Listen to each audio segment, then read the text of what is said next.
In June of 1942, a pivotal naval confrontation unfolded, marking one of the most significant battles of World War II as the United States of America faced off against the Japanese Empire.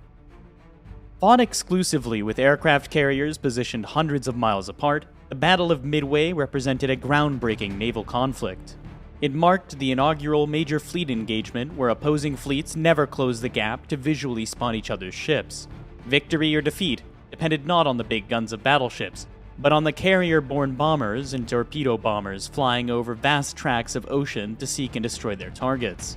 Midway was the dawn of a new era in naval warfare. The Battle of Midway held paramount significance for Japan, as it was envisioned as the pivotal element in a grand strategy aimed at expanding the empire's territorial reach deep into the Pacific. Midway Island, a crucial American stronghold, was slated for assault and occupation, while the United States Pacific Fleet, en route to defend it with its scarce aircraft carriers, would fall into an ambush, leading to its annihilation.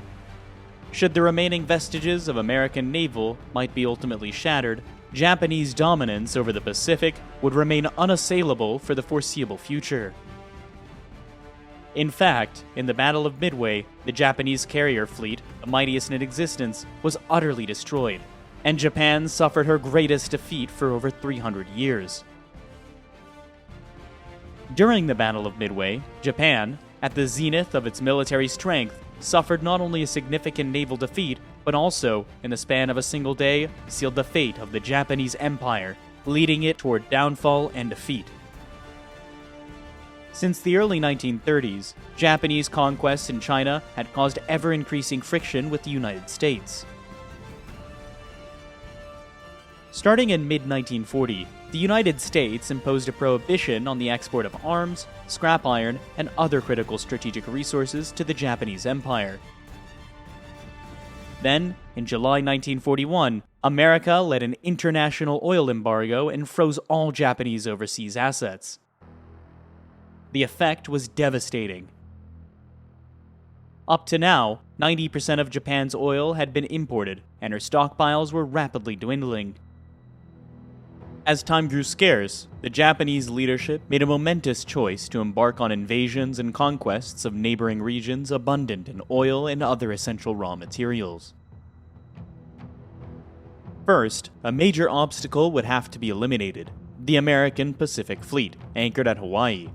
In the early hours just prior to dawn on December 7, 1941, a fleet of 360 bombers and fighters took off from Japanese aircraft carriers positioned 230 miles north of Hawaii. Their target was the 3 carriers and the 8 battleships of the United States Pacific Fleet, based in Pearl Harbor. In the span of just 2 hours, a total of 18 American warships, including 6 battleships, were sent to the depths, while an additional 90 vessels sustained damage from bombs or torpedoes. Almost 200 planes were destroyed on the ground, and over 3,500 U.S. personnel killed or wounded. The Japanese lost only 29 aircraft. It was a stunning victory. Shortly after noon the next day, the United States declared war on the Japanese Empire. Following the devastation of the U.S. Pacific Fleet, the path was cleared for the Japanese campaign of expansion and conquest. In advance of the impending onslaught, garrisons across the region had covertly bolstered their defenses, and thousands of troops had been assembled and readied for action. In the hours following the Pearl Harbor raid, Japanese aircraft launched attacks on American air bases located at Wake Island, Guam, and Luzon in the Philippines. With complete air superiority, the Japanese launched their invasions. Forces in French Indochina, already held by the Japanese, rapidly advanced into Thailand and Burma. Troops from the island of Hainan landed in Malaya. On that very day, an initial raiding force commenced the invasion of the Philippines, swiftly followed by larger-scale landings. Over the next 3 weeks, Wake Island and Hong Kong fell to the Japanese. Borneo and Caleb were invaded and Sumatra was occupied. On February the 19th, Japanese aircraft carriers launched a lightning raid on Port Darwin in northern Australia, sinking 12 merchant ships and eliminating Darwin as a valuable Allied base. Early March saw the climax of the Japanese expansion, the inevitable occupation of Java. In a little over 3 months, Japan had conquered 1/4 of the Pacific Ocean. By securing a stable oil supply and expanding the defensive perimeter around their homeland, Japan had successfully accomplished all of its immediate wartime objectives. Yet in spite of the breathtaking scale of the Japanese victories, there did remain one major threat to the security of her Pacific conquests. 3 aircraft carriers from the United States Pacific Fleet managed to elude the devastation at Pearl Harbor, and within a matter of weeks, each of them served as a central core for a newly formed task force. After minor raids on the Marshall and Gilbert Islands, 2 of the American carriers set sail on one of the most audacious missions of the Pacific War: to bomb Tokyo, the heart of the Japanese Empire. In early April 1942, the aircraft carrier Hornet embarked on a westward journey from the U.S. naval base in Alameda, California, to meet up with its sister ship, the Enterprise, which was sailing from Pearl Harbor. With adept maneuvering to bypass the protective string of Japanese-controlled islands, both the Hornet and the Enterprise managed to penetrate to a point within 825 miles of Japan's coastline. At 8:24 on the 18th of April, 16 Mitchells took off from the Hornet and struck a course for the Japanese capital. Flying low, they avoided Japan's fighter defenses, and 15 aircraft dropped their bombs on the city. All but one of the Mitchells escaped to safety in mainland China or Russia. Following the attack, famously referred to as the Doolittle Raid, which took its name from its commander, Japanese military leaders were deeply alarmed and concerned. Even though the raid had inflicted only minor physical damage, it delivered a significant blow to Japan's sense of national pride. The need to protect the emperor was at the very core of the armed forces' being, and an agony of shame swept through the high command. Japan's leaders swiftly arrived at the conclusion that there was just one means by which they could ensure the adequate protection of homeland and the emperor. The frontiers of the empire must be pushed even further into the Pacific. In October 1941, General Hideki Tojo had been appointed Prime Minister of Imperial Japan. In his role as the Army Chief of Staff, Tojo harbored a profound ambition to witness the successful culmination of the Japanese campaign in China. He firmly believed that the sole path to achieving this goal was to secure a decisive victory over the Western powers. On his appointment as Prime Minister, General Tojo had kept his post as Chief of Staff and the job of War Minister. However, although an immensely powerful figure, Tojo did not have the complete control of government policy. Within a cabinet comprising representatives from all branches of the armed forces, he could rely primarily on the backing of the army. Consequently, most decisions ultimately resulted from a compromise between the army and the navy. Even prior to the Doolittle Raid, expanding the empire's boundaries into the Pacific had been a cherished aspiration of a powerful naval faction. After the raid, arguments between the army and navy evaporated. Because the proposed operation would demand little army participation, Tojo finally gave his support. Franklin D. Roosevelt had been elected President of the United States in 1932. Strongly against the prevailing sentiment of isolationism, Roosevelt had the conviction that America should actively engage on the global stage. Even before the outbreak of war in Europe, Roosevelt had warned of the dangers posed by Nazi Germany's ambitions. Following the German conquest of the continent in 1940, Roosevelt, despite facing domestic opposition, progressively bolstered his support for Britain in its battle for survival. It was also Roosevelt who, in relation for Japanese actions against China, had imposed the oil and trade embargo on Japan. As a former Assistant Secretary to the Navy and now its Commander-in-Chief, Roosevelt took a special interest in the service. He handpicked his own flag officers and staff members, driven by his unwavering belief that the Navy should be led by the most qualified individuals for the roles. In a testament to his commitment to competence, he appointed Frank Knox, a member of the opposition Republican Party, to head the Navy Department. Under Roosevelt and Knox, the naval budget steadily rose. Even following the events at Pearl Harbor, Roosevelt maintained a belief that ran contrary to the desires of the American public. He believed that a war in Europe should take precedence over actions in the Pacific. He understood that enormous resources would be needed to push back the tide of the Japanese conquest, and until the full might of American industry could be brought to bear. The United States would have to concentrate on holding the line. Roosevelt insisted that further Japanese expansion must be counted at all costs. The Imperial High Command anticipated that the expansion of the Japanese defense perimeter in the Pacific, while presenting logistical complexities, would pose minimal substantive challenges. On the islands to be invaded, enemy forces were weak, and at sea, it seemed there was little to fear from the Americans or the British.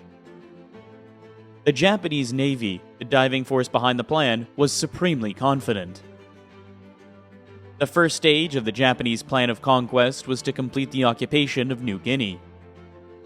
As of April 1942, a portion of New Guinea had already fallen under Japanese control, and they were eager to prevent the Allies from gaining control over the entire island. An advanced striking force of troop transports and heavy cruisers would be assembled in Rabaul along with the 3 aircraft carriers of Truk. The forces from Rabaul would sail south, then split into 2 divisions. The first was to seize Lagi and the Solomon Islands. The second, supported by 1 aircraft carrier from Truk, was to capture Port Moresby. The remaining 2 carriers would enter the Coral Sea and engage any enemy found there. Once New Guinea had been occupied, then New Caledonia, Fiji, and Samoa would easily be captured. In order to expand the Japanese front in the northern region, 3 islands within the Aleutian chain, Attu, Kiska, and Adak, were slated for conquest. The next stage in the Japanese advance would be the occupation of the American-held island of Midway, 1,136 miles west of Hawaii. Seizing Midway would secure an airstrip for the Empire within a range that could threaten the American naval base at Pearl Harbor. Although the capture of Midway would provide a vital stepping stone in any future action against Hawaii, the operation would also have another equally important objective. It would be used to lure American aircraft carriers out of Pearl Harbor and force them to fight a battle that would end in their destruction. The strategy for capturing Midway and defending the American carrier fleet was a multifaceted and intricate amalgamation of invasion, diversion, reaction, and ambush tactics.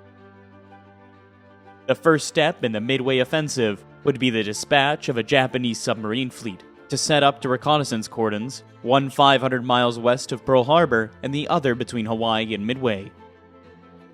As the submarines assumed their designated positions, a Midway occupation force, comprising troop ships accompanied by a division of heavy cruisers, would depart from the Marianas and proceed northeast towards Midway.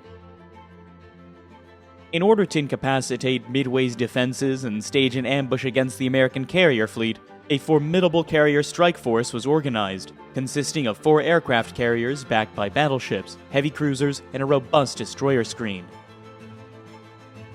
The carriers and their support would sortie east through the Bungo Channel. They would be followed by a main force of 6 battleships.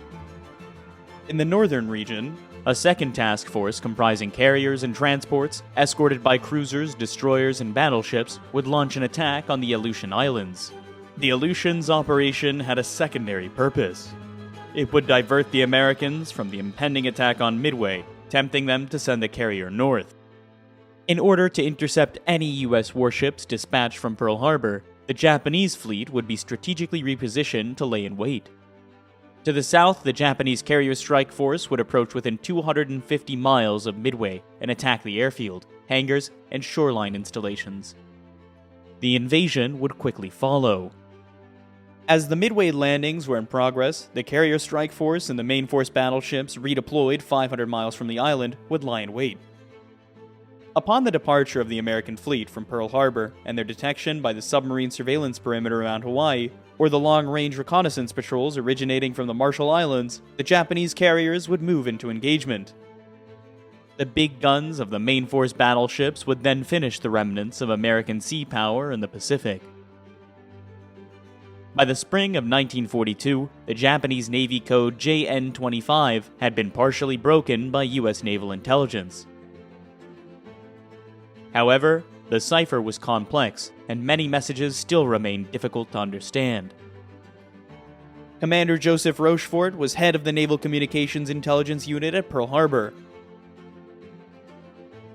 It was Rochefort who finally succeeded in adding a piece of the cipher jigsaw, vital to the Midway operation. By early May, Rochefort had a strong suspicion that a major attack was being planned for Midway based on partially deciphered Japanese messages. However, obtaining confirmation was challenging, and alternative interpretations remained plausible. The code that the Japanese used to represent the island was unknown, but was supposed to be the letters AF. Rochefort designed a simple ruse, which was given the go-ahead by his superiors, prompting Rochefort to coordinate an urgent request from the island for a freshwater tanker. 2 days later, on the 12th of May, an American listening post picked up a Japanese radio message AF is short of water. It was clear that the coded messages referring to an attack on AF meant that Midway was the true objective of Japan's coming operation. Already, the Japanese plan was fatally compromised. While the Americans would face a significant numerical disadvantage in the impending battle, the efforts of the code breakers at Pearl Harbor allowed them to make a more precise estimation of the likely date of the attack, narrowing it down to a range between June 4th and June 8th. Knowing that the Japanese invasion of the Aleutians was merely a feint, the Pacific Fleet could afford to concentrate its strongest naval force in the Midway area. Moreover, being aware that Japanese aircraft carriers would be positioned in ambush, the Americans could disregard the invading forces and concentrate their efforts entirely on targeting the enemy carriers. The United States had a precise asset in the island of Midway itself. Dive bombers, torpedo bombers, and even B-17s could be stationed there to attack the Japanese fleet. As an unsinkable airbase, the island held immense value as a contingency landing strip for carrier-based aircraft that might be damaged or running low on fuel. In addition, Midway had 2 old but powerful radars, which could be used to help detect and track Japanese attacks. The United States naval strategy to counter the Japanese operation at Midway was meticulously crafted to leverage every advantage held by the Americans. The American defense of Midway would hinge on the ability of 2 carrier task forces to find and destroy the Japanese fleet. Task Force 16, based around the carriers Enterprise and Hornet, would be the first to sail from Pearl Harbor. Task Force 17, with the carrier Yorktown, would follow 2 days later. All 3 carriers would rendezvous at Point Luck, 325 miles northeast of Midway. As the Japanese carrier strike force approached the area, the problem of the Americans would be finding it. The radar systems on American carriers had a limited range of 150 miles. If the carrier's own reconnaissance patrols couldn't establish contact, the fleet would need to depend on long-range aircraft stationed on Midway Island. Midway's reconnaissance Catalinas would fly 700 miles out to sea in search of the Japanese. In the event that the enemy fleet was detected, the Catalina aircraft would shadow it until it entered the range of the Midway radar station. Midway radar would then keep the pursuing American carriers fully informed. An all-out attack of land and carrier-based aircraft could then be accurately vectored in to destroy the Japanese strike force.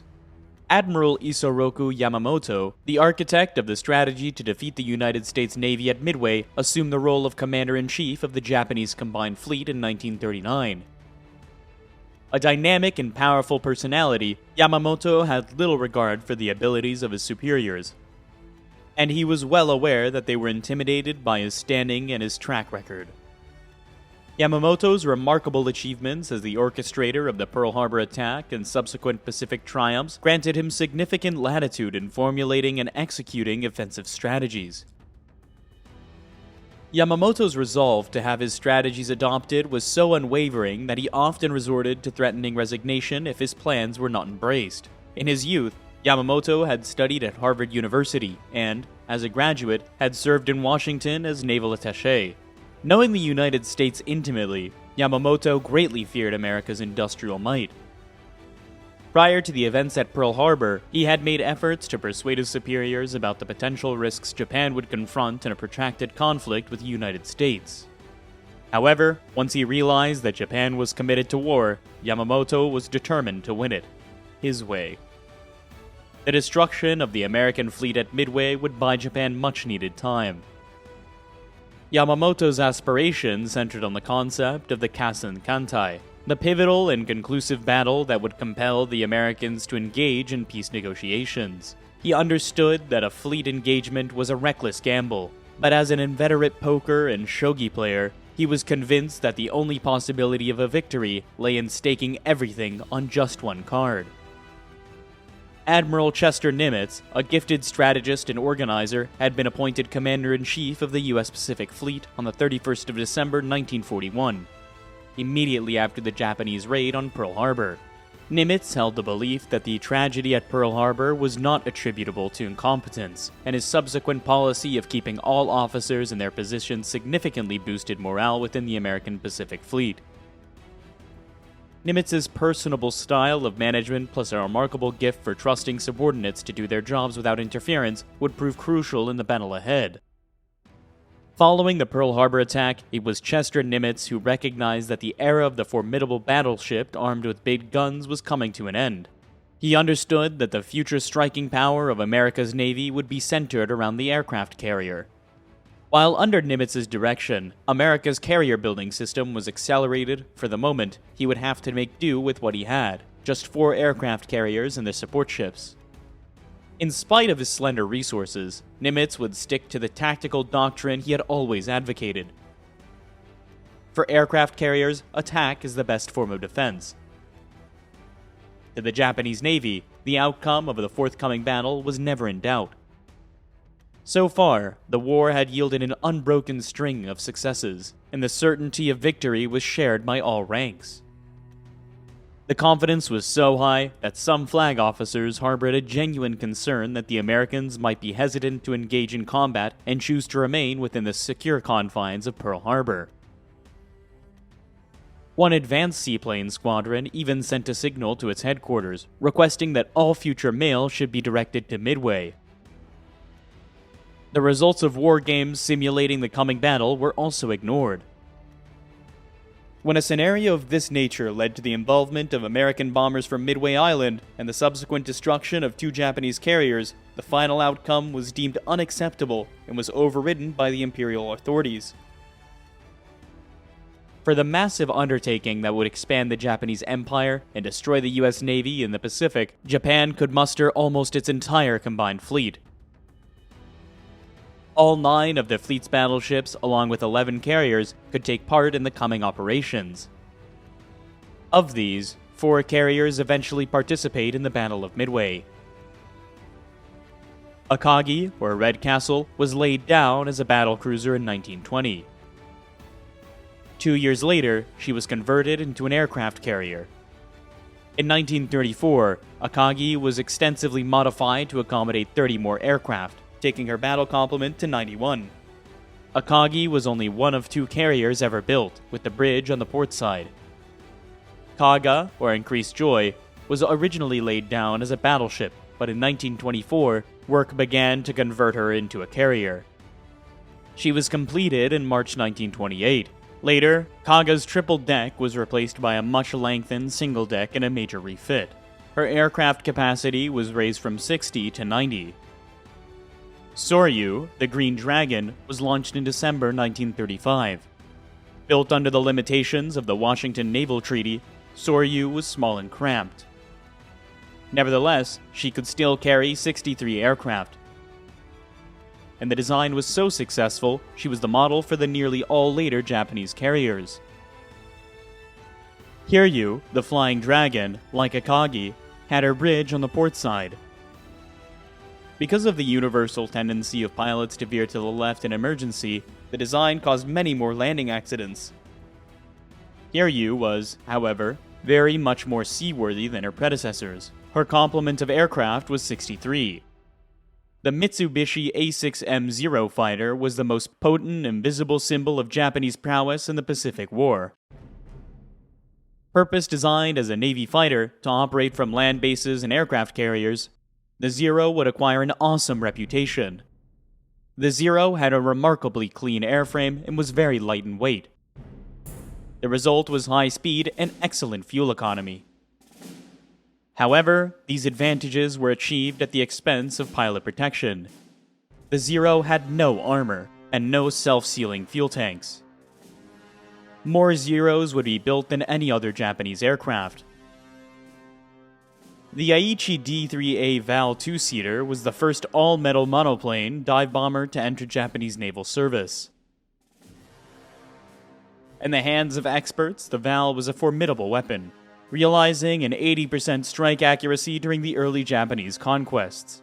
The aircraft was constructed with such robustness and maneuverability that even with a fixed undercarriage, it could transform into a highly proficient fighter once it had released its bombs. Although the Nakajima B-5N Kate was slow and poorly protected, it was at the time of Midway the best aircraft of its type in the world. On its introduction in 1937, it had boasted many advanced features such as folding wings, a retractable undercarriage, and integral wing fuel tanks. Effective as a conventional bomber, as a torpedo bomber, the Kate was devastating. The aircraft was armed with the excellent Type 91 torpedo. The Type 91 could be released at a speed of 200 miles an hour and from an altitude of up to 300 meters, providing valuable protection against anti-aircraft fire. The naval pilots preparing for New Guinea and Midway operations were seasoned veterans of the attack on Pearl Harbor. They had gone to fly on combat missions in the Pacific and Indian Oceans.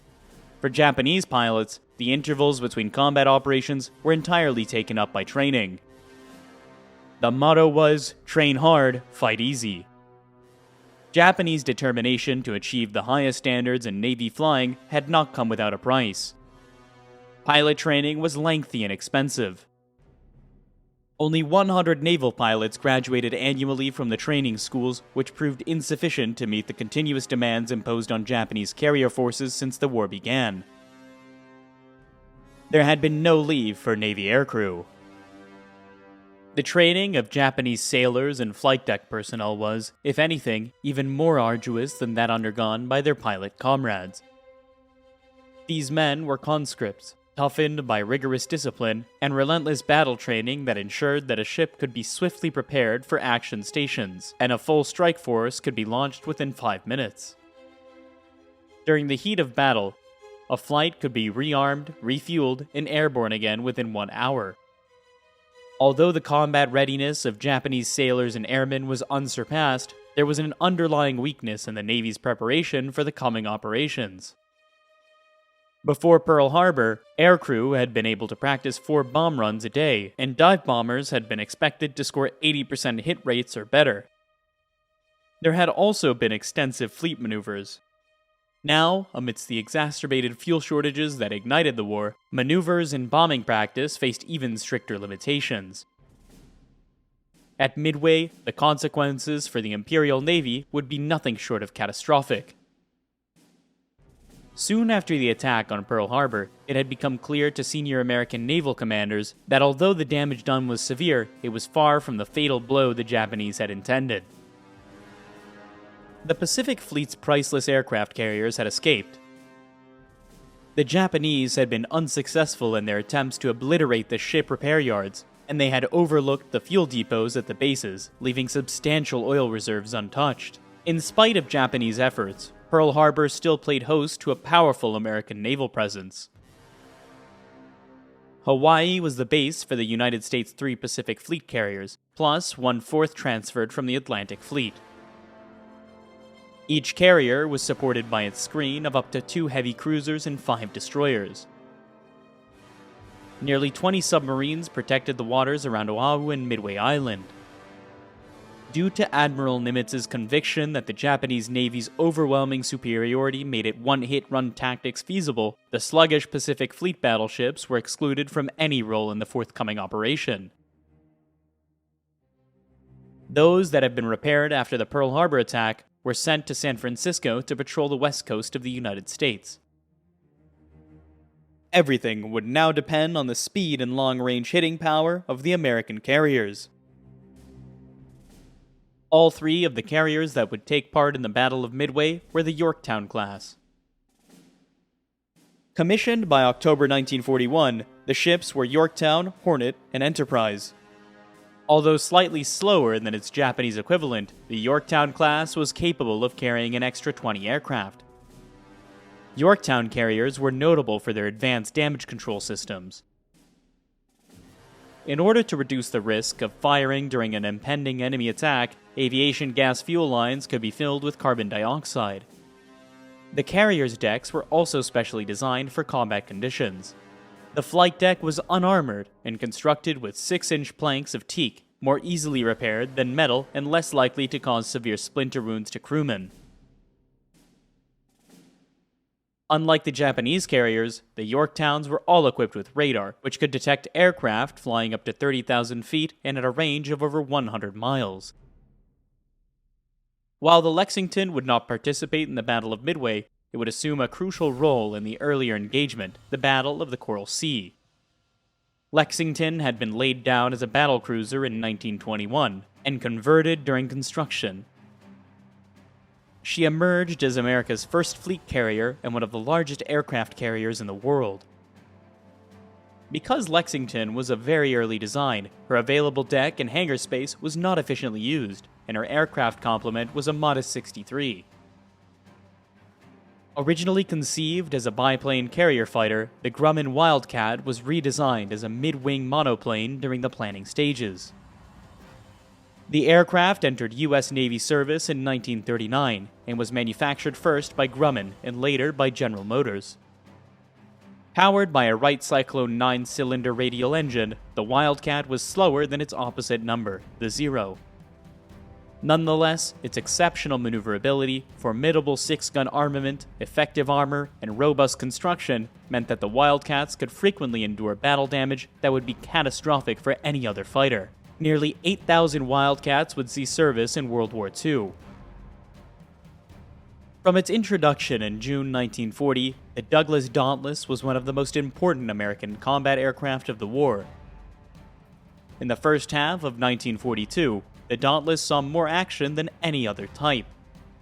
The Dauntless was a dive bomber with heavy armor, a bulletproof windscreen, and self-sealing fuel tanks. It was powered by a 9-cylinder Wright Cyclone radial engine.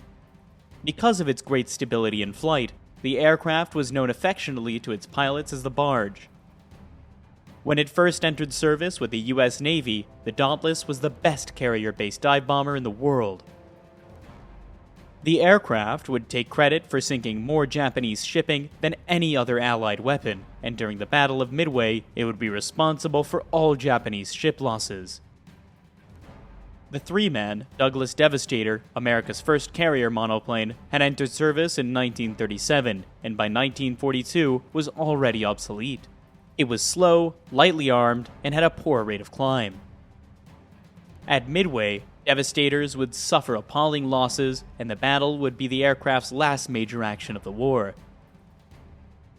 The Grumman TBF was initially conceived as a replacement for the Devastator, and despite its rapid design process, it would ultimately establish itself as the most successful torpedo bomber of World War II. The TBF was a robust and powerful 3-seater aircraft. It was the first American naval warplane to mount a power-operated turret, and the only to carry its torpedo internally. The TBF entered service in early 1942, but only 6 were available for the Battle of Midway. All were stationed on Midway Island. It would be the TBF's first combat action, and in the memory of the men lost during the battle, the aircraft would afterwards be renamed the Avenger.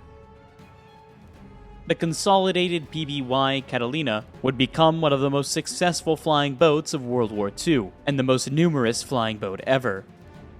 The Catalina was unique as the first flying boat to feature cantilever wings which needed no supporting spars. It also had established floats, which could be retracted to form the wingtips in flight. The resulting aerodynamic efficiency made for speed and long range. After the first 4 marks of the PBY flying boat, the aircraft was fitted with retractable tricycle landing gear to give it an amphibious capability. While capable of carrying a substantial bomb load, it was the long-range reconnaissance capability of the Catalina that proved to be invaluable to the Americans during the Battle of Midway. Catalinas would also save the lives of many ditched American flyers.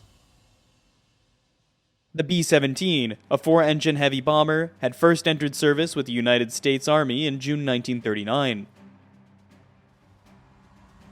Despite the aircraft's later fame as a strategic bomber, its original specification was actually for a long-range anti-shipping weapon, a role it would indeed fulfill during the Battle of Midway, driven by political considerations. The B-17E fully lived up to its designation as a flying fortress, intended to operate in self-defending formations.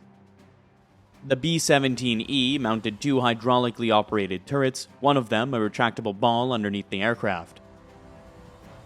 Altogether, the fortress carried 11 machine guns and was fitted with self-sealing fuel tanks and extensive armor. Despite its size and power, the B-17 had a low wing loading, making it more likely to return its crew home even when sustaining heavy combat damage compared to other aircraft of its class.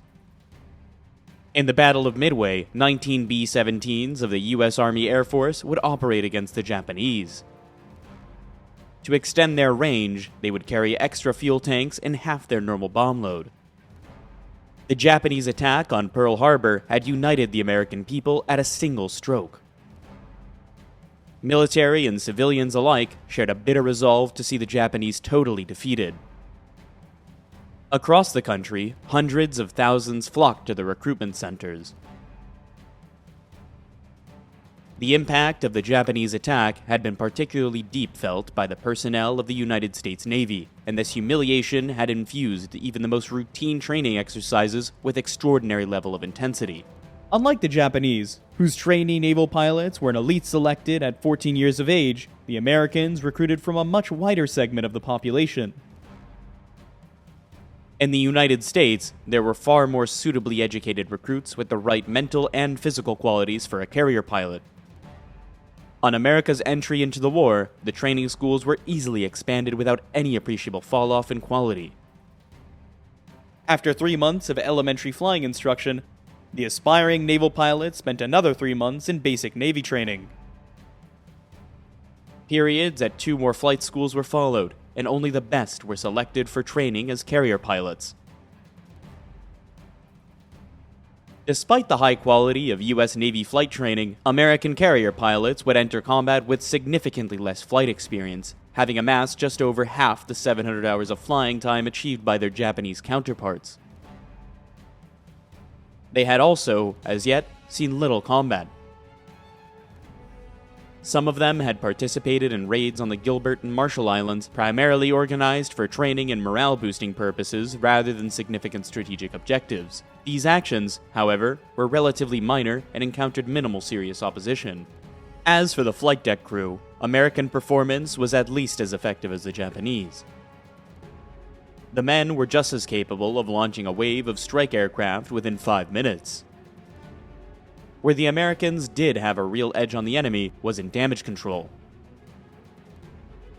Damage control parties were highly trained in their duties, and their ability to deal with fire, the greatest threat to any warship, was unsurpassed.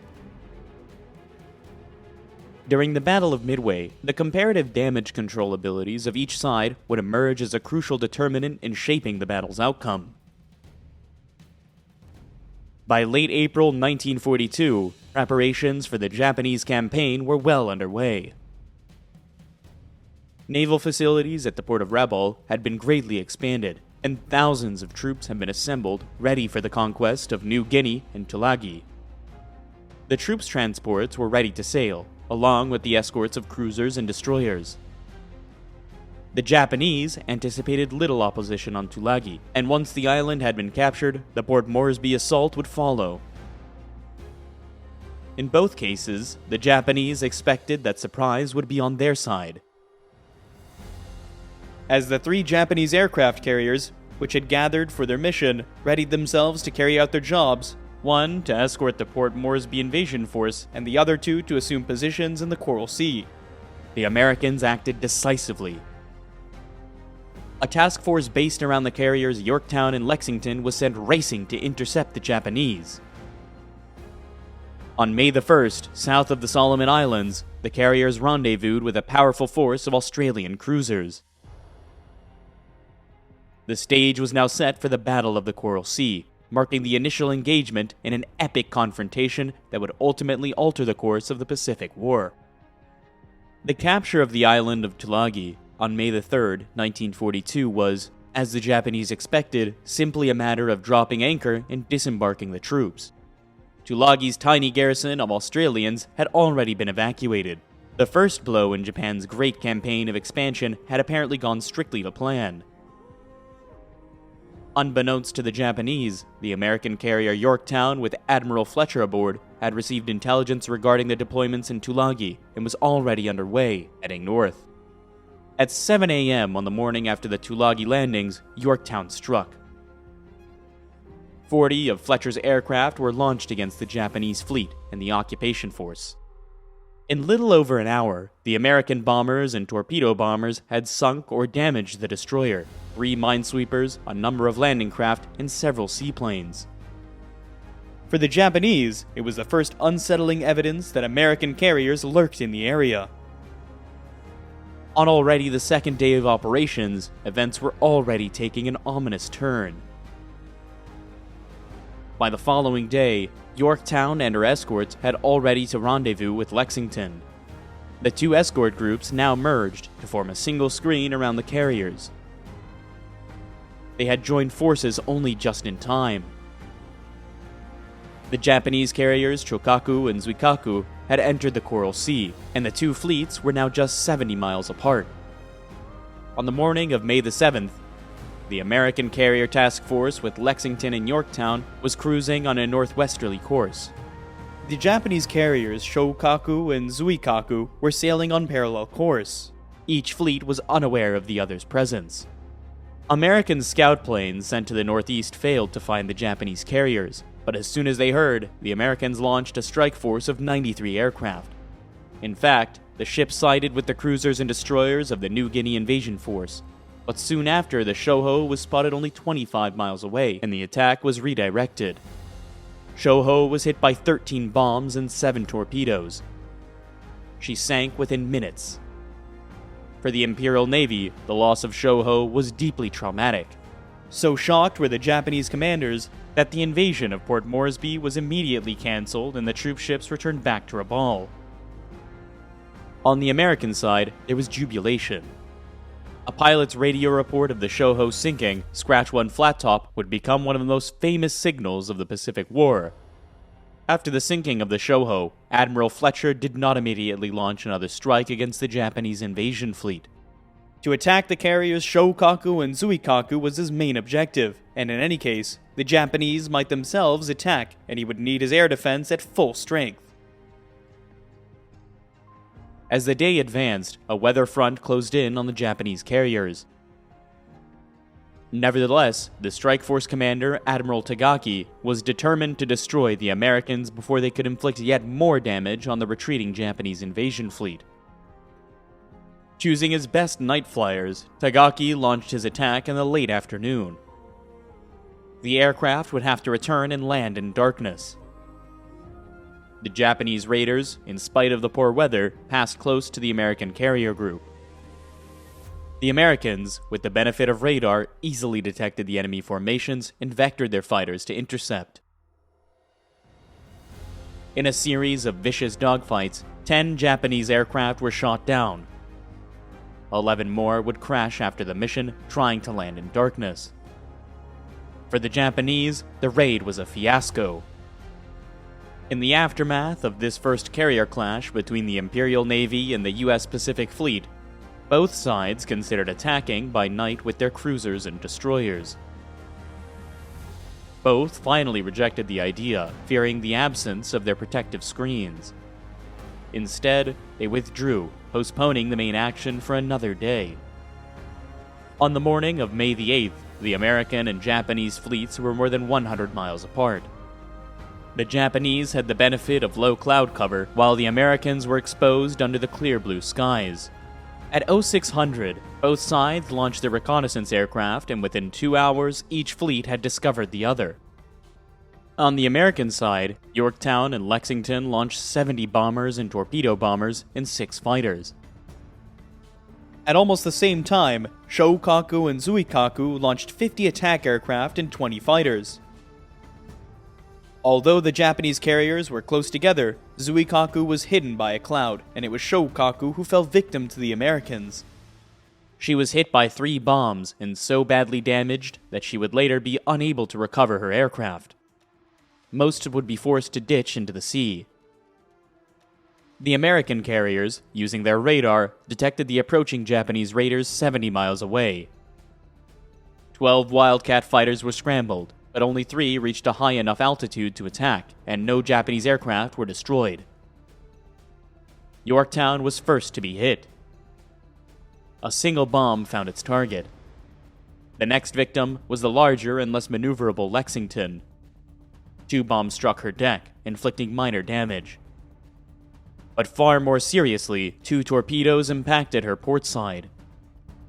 Even after the Japanese bombs and torpedoes had struck, Lexington continued to fight. But soon after the battle, she began to list to port. By pumping oil from one side of the carrier to the other, the crew managed to right the vessel, and she was soon capable of maintaining 24 knots. It looked as if Lexington might be able to reach home under her own steam. However, at 14:45, an explosion ripped through the carrier, and soon fires were raging out of control. The order was given to abandon ship, and after her crew had been taken off, a destroyer was detailed to sink the hell-blazing hulk with torpedoes. 38 aircraft were still on board. The destruction of Lexington meant that the Battle of the Coral Sea was a tactical victory for the Japanese. The light carrier Shoho had been exchanged for the far more formidable Lexington. However, the Imperial Navy had been far more badly damaged than it seemed. The carrier Shokaku was out of action, and Zuikaku's aircrew had been slaughtered. As a result, neither carrier would be able to participate in the decisive battle soon to be fought at Midway.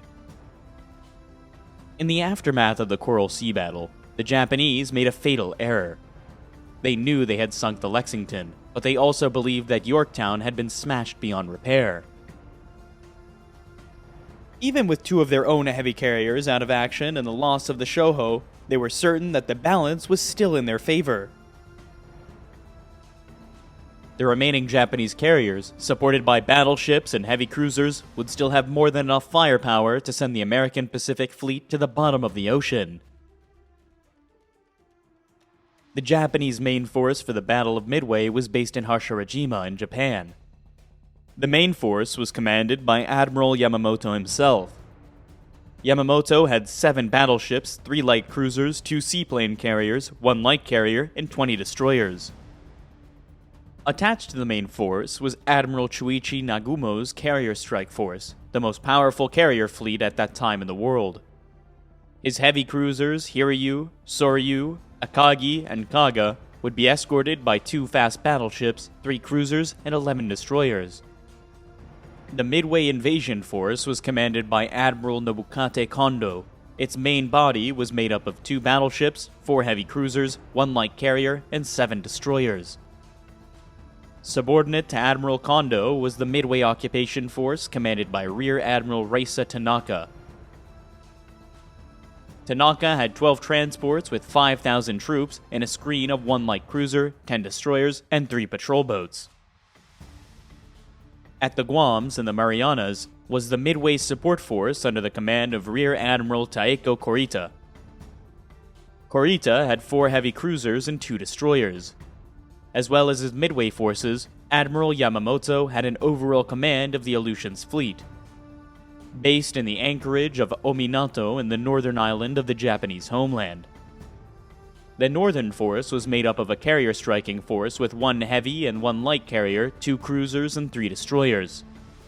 There was also an invasion fleet of 4 transports carrying 1,000 soldiers accompanied by a 7-strong destroyer screen. With the Lexington sunk and the Yorktown badly damaged in the Coral Sea, the U.S. Pacific Fleet had been critically weakened. Yorktown went to the dry dock in Pearl Harbor with damage estimated to need at least 3 months to repair. In fact, the yards achieved near miraculous results.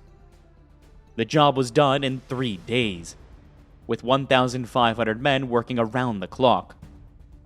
How much minor damage had not yet been put right, and as the carrier sailed, scores of dockyard crew remained on board. Admiral Chester Nimitz, overall commander of the U.S. Pacific Fleet, would stay in Pearl Harbor throughout the Battle of Midway. Communicating with his ships by radio, Nimitz divided his carriers into 2 task forces. Task Force 17 was commanded by Admiral Frank Fletcher, veteran of the Coral Sea.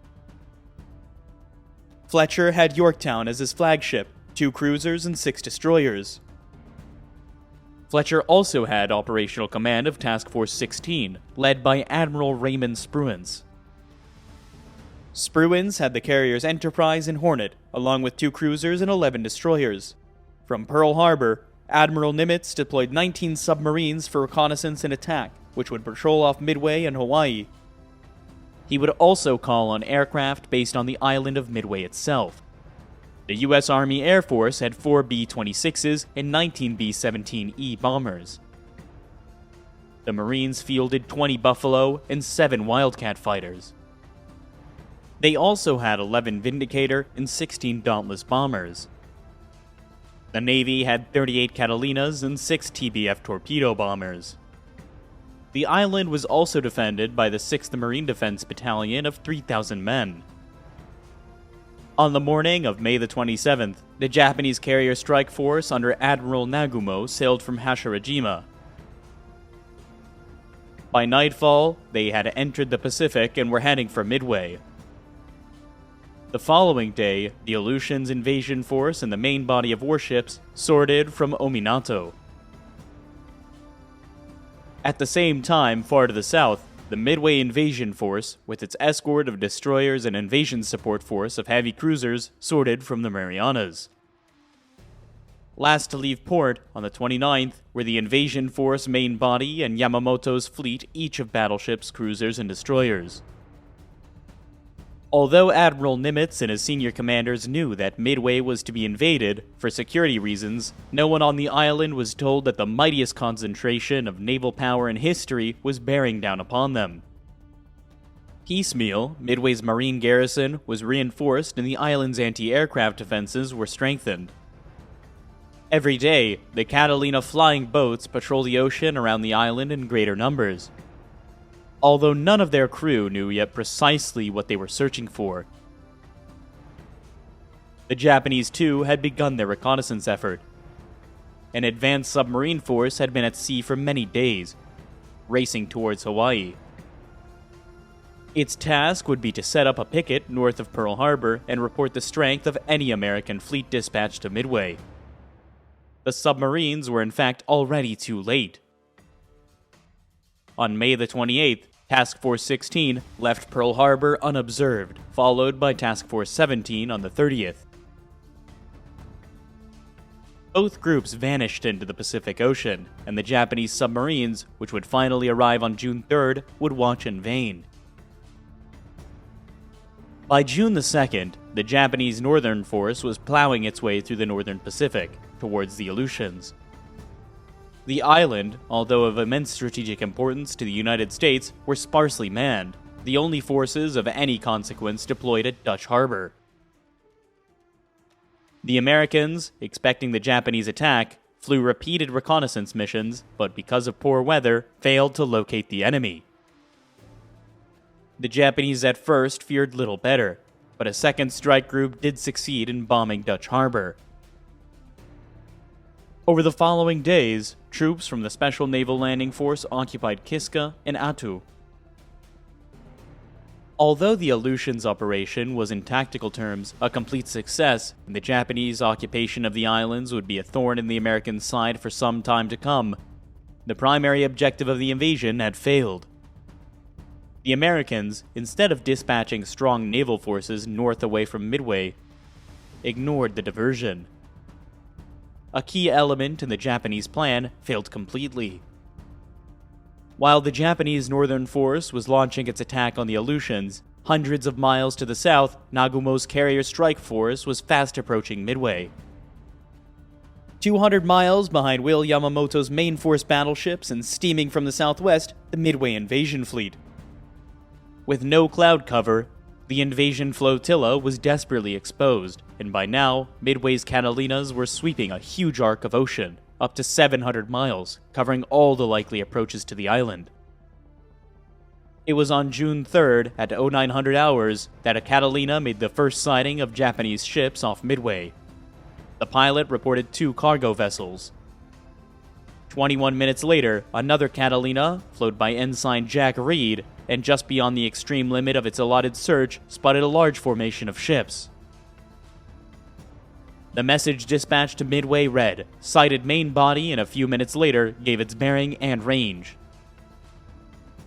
Although the distance, 700 miles, was within the capabilities of Midway's B-17 bombers, which already had their extra fuel tanks fitted and were armed and waiting, Midway's commanders were unwilling to commit their forces without more information.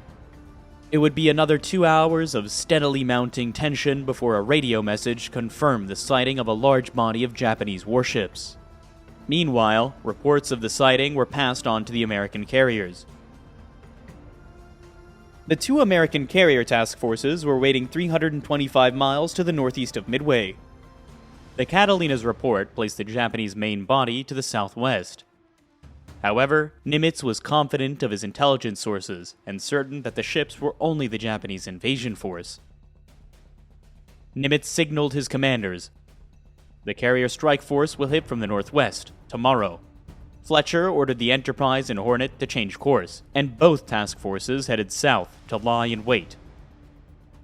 With the sighting of the Japanese invasion fleet confirmed, Midway's B-17s were finally given the order to attack. At 12:25 hours, 9 bombers lumbered down the island's runway to launch the first attack of the Battle of Midway. It would take over 4 hours for the B-17s to reach the enemy fleet and begin their high-level runs. Because of their extra fuel tanks, the fortresses were carrying only 36 500-pound bombs between them. None struck home. From altitude, the effects were hard to judge, and the crews reported hits on 6 vessels, including 2 battleships. In the aftermath, the U.S. Army Air Force would claim a major victory for land-based high-level bombers. Throughout the night of June the 3rd, the atmosphere on Midway was tense, but confident. The reports of B-17 crews were encouraging. Everyone believed that at least some damage had been done to the Japanese fleet. During the night, a Catalina torpedo attack on the invasion transports did succeed in hitting 1 Japanese oiler. Insignificant in real terms, but heartening for the waiting Marines.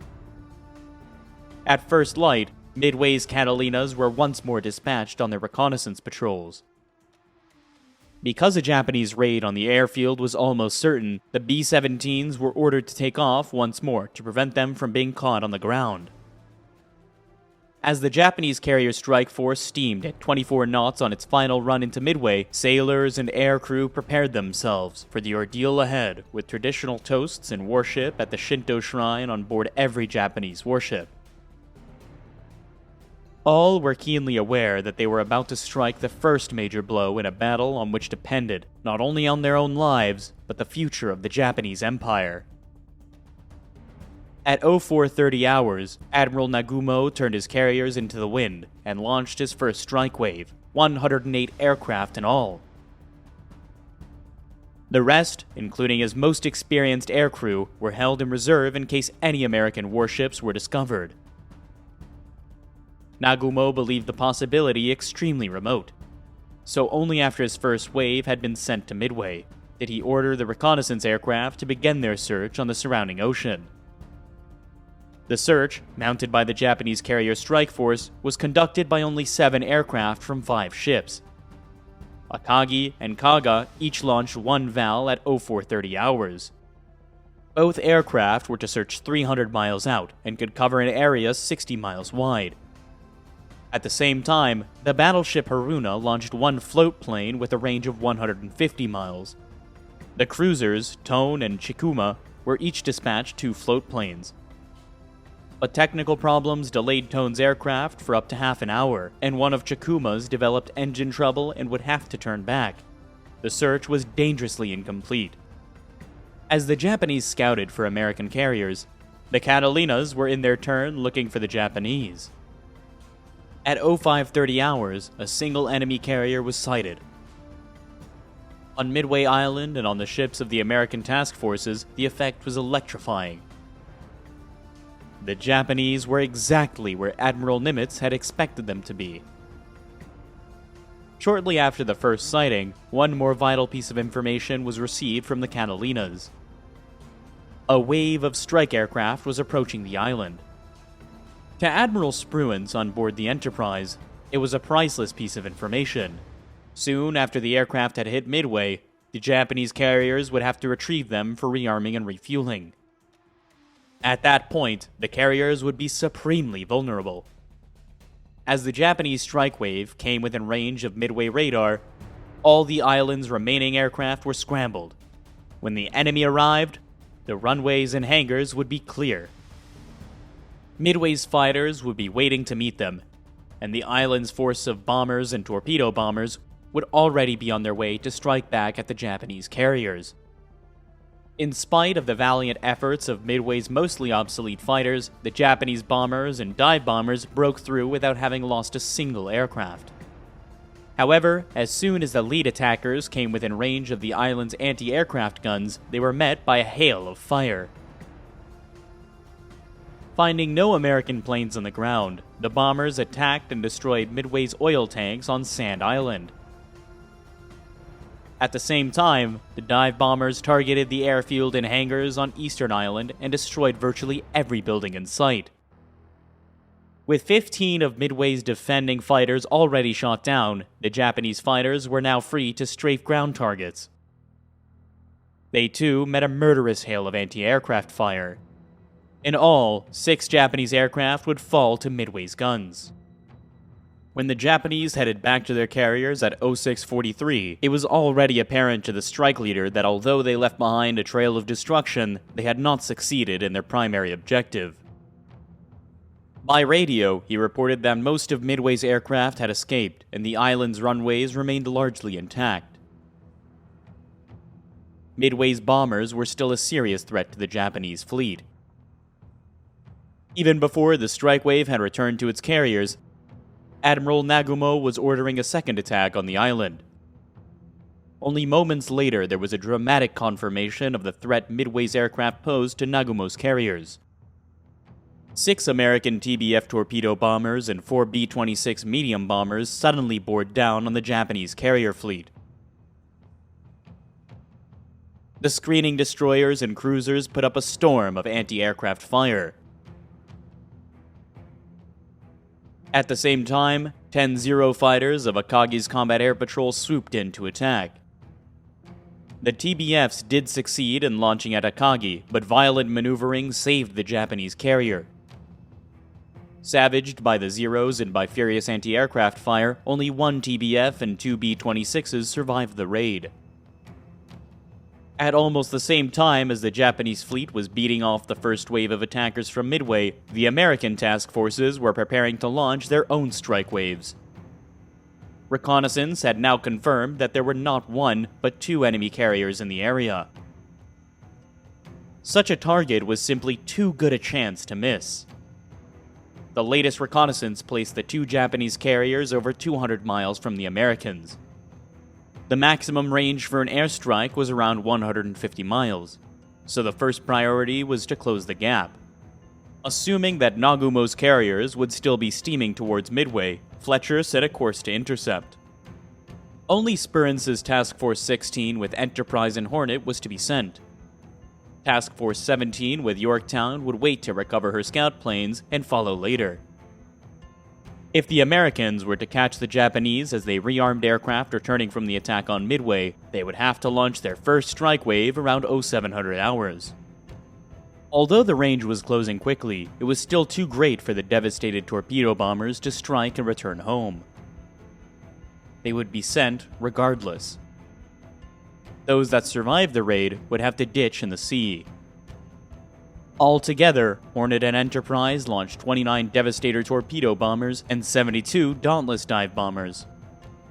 Per fighter, they were covered by 20 Wildcats. Admiral Spruance was aware that only 2 of at least 4 Japanese carriers had been located, and kept 36 fighters to defend his task force from any Japanese counterattack. As the strike groups from the Hornet and Enterprise set course for the enemy fleet, Yorktown, her scout planes now recovered, raced to catch up with Task Force 16. At 0838, Admiral Fletcher launched his strike aircraft. Within half an hour, the total number of American aircraft heading for the Japanese fleet had reached 156. Even now, the Japanese were still unaware that they had been found and targeted by enemy carriers. Nagumo's men were toiling to prepare their aircraft for the second raid on Midway, and the Admiral was confident his fleet was secure. His scout planes had been out almost 2 hours and had reported no sign of an American task force. In fact, Japanese reconnaissance had been a disastrous failure. By now, Task Force 16, streaming towards Nagumo's fleet, was well inside the search area of the Japanese scout planes. However, Chikuma's float plane had flown right past the Americans and had failed to spot them, because Tone's scout could not search the same area until the return leg of its flight, and had been delayed by half an hour to begin with. The error was not detected for a considerable time. When it was 0725, the pilot's report mentioned only enemy surface ships. As a result, Nagumo now believed there was no immediate threat from the American carriers. At 0748, as the Japanese were just about to launch the second Midway strike, they themselves suddenly came under attack. It was another raid from Midway Island. First came 16 Dauntless dive bombers, whose inexperienced pilots approached in a shallow glide. The Zeros of Nagumo's combat air patrol destroyed half their number before they even reached the carriers. Next came Midway's B-17s, dropping their bombs from 20,000 feet. Not a single Japanese vessel was hit. Midway's Marine Vindicators were equally unsuccessful. As the American raiders headed home and Nagumo once more turned into the wind to launch his second wave against Midway, dramatic news was reported by a scout plane.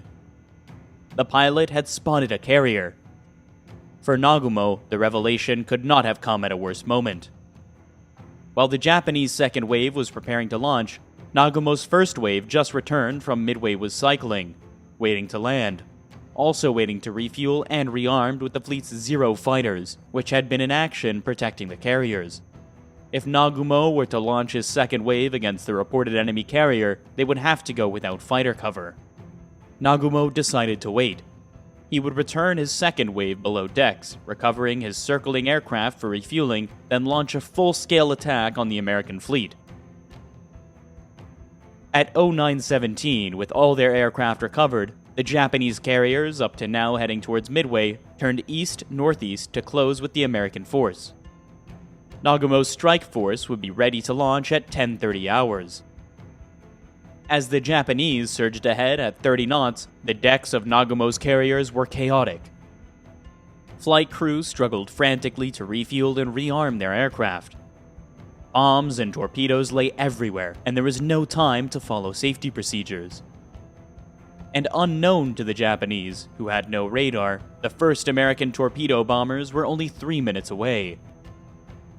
The American air group from Task Force 16 that followed a course based on the assumption that the Japanese fleet had carried on sailing towards Midway. Instead, Nagumo had changed course. As a result, most of the dive bombers and fighters from Hornet, 45 aircraft in all, failed to find the enemy. A second group of Hornet's aircraft had also at first missed Nagumo's fleet, but had then turned north and within minutes had found the Japanese carriers. The first target for Hornet's torpedo bombers was Akagi. As the squadron swept in at low level, the Zeros pounced. The few Americans that survived were torn apart by the fleet's anti-aircraft fire. Not one torpedo bomber and only one pilot survived. Within minutes of the first raid, torpedo bombers from Enterprise and Yorktown began their attack. Once again, the American pilots were slaughtered and no enemy ships were hit. Only 6 raiders survived. With the torpedo attacks beaten off and his fleet still fully unscathed, Nagumo was at last ready to send his waiting strike aircraft against the American carriers. Just as the launch signal was about to be given, American dive bombers, which had been lurking high in the clouds, pounced on the carriers. The first victim was Kaga. The time was around 10:20 hours. The first bomb to strike Kaga landed on the rear of her flight deck, squarely amongst aircraft, armed and waiting to take off. 2 more hit near her forward elevator. Another exploded in the hangar below, igniting fuel and detonating bombs. Kaga was left a raging inferno within minutes, and almost everyone on her bridge was killed.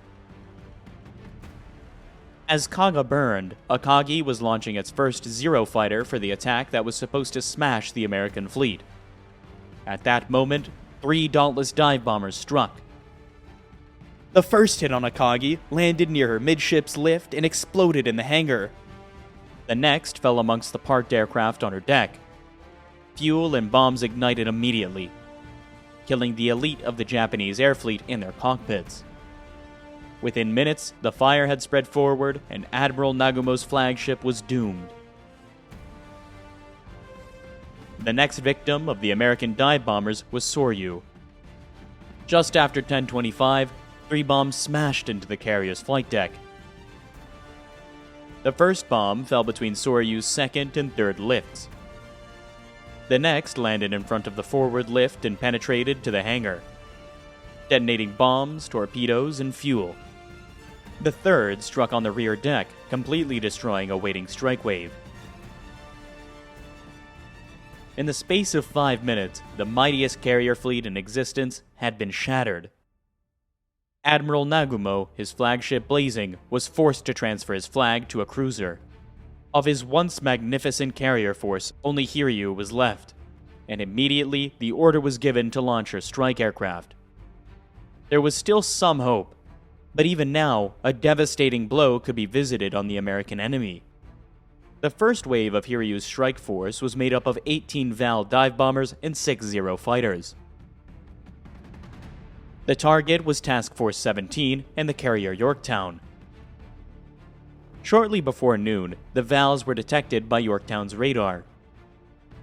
Already, 12 Wildcat fighters were in the air covering the carrier, and another 15 were on the deck refueling. These were ordered to launch at once. At the same time, Yorktown's aviation gas lines were shut down and her fire suppression system was activated. The Japanese strike wave, approaching at 10,000 feet, ran straight into Yorktown's fighter defenses. 10 were shot down by the Wildcats.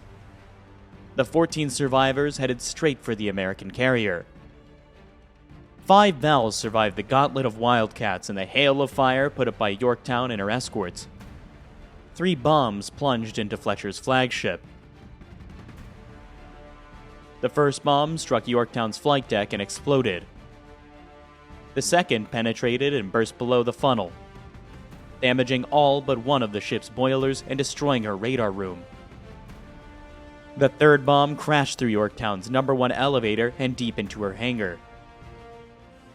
In spite of being hit by 3 bombs, so good was Yorktown's damage control that potentially catastrophic fires were quickly put out. No fuel or magazines exploded, and amazingly, Yorktown was streaming at 20 knots and able to recover and relaunch her fighters within 1 hour and 40 minutes of the attack. By now, the surviving Japanese carrier Hiryu had launched her second wave. A scratch force of 10 Kate torpedo bombers and 6 Zero fighters. Once again, American Wildcats savaged the raiders, but 9 torpedo bombers survived and swept into the attack. Because Yorktown was no longer belching smoke, she was mistaken for one of the unscathed sister ships. Although 5 more Kates were destroyed by anti-aircraft fire, 4 launched their torpedoes. Yorktown was hit twice on the port side, and one of the raiders deliberately crashed onto her deck. Within seconds of the strike, Yorktown was racked by explosions and began to list to port. At 1500 hours, the order was given to abandon ship. As the first of Yorktown's crew were being taken off by her attendant destroyers, aboard Enterprise, Admiral Spruance received news from a scout aircraft a Hiryu had been spotted. The Japanese carrier was 100 miles northwest of the dying Yorktown. At 1530 hours, Enterprise launched 24 Dauntless dive bombers and Hornet another 16. Meanwhile, Hiryu was recovering and refueling her last remaining aircraft for a third strike against the American carriers. At 1705, the Dauntless, undetected by Hiryu's combat air patrol, screamed down out of the sun. Hiryu maneuvered violently, but 4 bombs found their target. The first 2 bombs to hit blew Hiryu's number 1 lift clean off, and left the whole forward deck a massive flame. The other 2 penetrated to the hangar, where bombs and fuel exploded violently. The waiting aircraft at the rear of the flight deck blew up, killing almost all their pilots. Admiral Nagumo's last carrier was finished, and with her, Japanese domination of the skies over the Pacific. When Admiral Yamamoto learned of the catastrophe that had befallen his fleet, he did not at once abandon all hope. Perhaps with the awesome firepower of his battleships and cruisers, he could yet destroy the Americans in a night battle. Yamamoto was clutching at straws. That evening, American carriers sailed eastward, and Yamamoto could no longer force a battle before daylight exposed his ships to air attack. At 02:55, on the morning of June the 5th, Admiral Yamamoto ordered a general withdrawal. On the morning of June the 6th, strike waves from the Enterprise and Hornet added to the American tally of 4 Japanese carriers by sinking 1 cruiser and damaging another. With them, the number of Japanese dead rose to 3,500 men. On the American side, the cost of victory was the carrier Yorktown, finally sunk by torpedoes from a prowling Japanese submarine, and the destroyer Hammond that had been lying alongside. In all, 307 aircrew, sailors, and Marines had died. For the United States, the Battle of Midway would prove the turning point in the fight against Japan. Unable to replace her losses in carriers and aircrew, the Japanese Empire would never again be capable of taking the initiative. Japan had not only suffered the greatest defeat in her history, but had, in a single day, lost the Pacific War.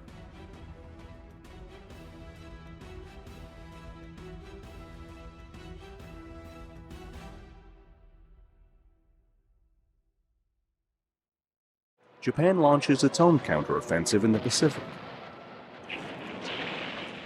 Theirs is unlike anything America has seen before. Japanese aircraft head straight towards U.S. destroyers, battleships, and aircraft carriers, flown by men prepared to sacrifice their own lives. It is known as Kamikaze, where pilots turn their planes into missiles. Suicide missions intended to cripple the American war machine as they inch closer towards the heart of Japan. These pilots follow the rule of divine wind. Loyal to the Emperor and their homeland, they are willing to die for both. Their weapons are their bodies. Their targets are American ships, pilots, and sailors. This is a story from 2 different perspectives. From the men willing to die for their country, and from the men determined to stop them.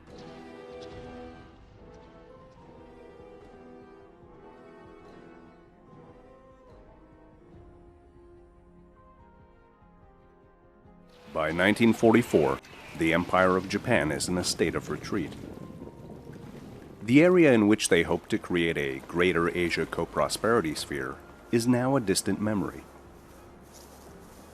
The spirit of late 1941, when the land of the rising sun seemed invincible, has vanished. Since America's victory at Midway, the United States takes back island after island from Hirohito's forces. Japanese fighter aircraft are outnumbered by more modern American planes, being produced from the factories in droves. Experienced Japanese pilots are in short supply.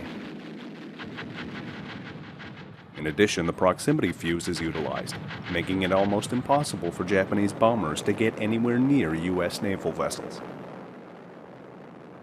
No longer do they control the Pacific with an iron fist. By January of 1944, even those in the top circles of Japanese power have concluded that the war is lost. For a nation dependent on imports, they are denied the raw materials desperately needed to continue the war. Japanese merchant ships carrying oil, coal, and other goods are either attacked from the sky or torpedoed by American submarines. Production in Japan is slashed to shreds.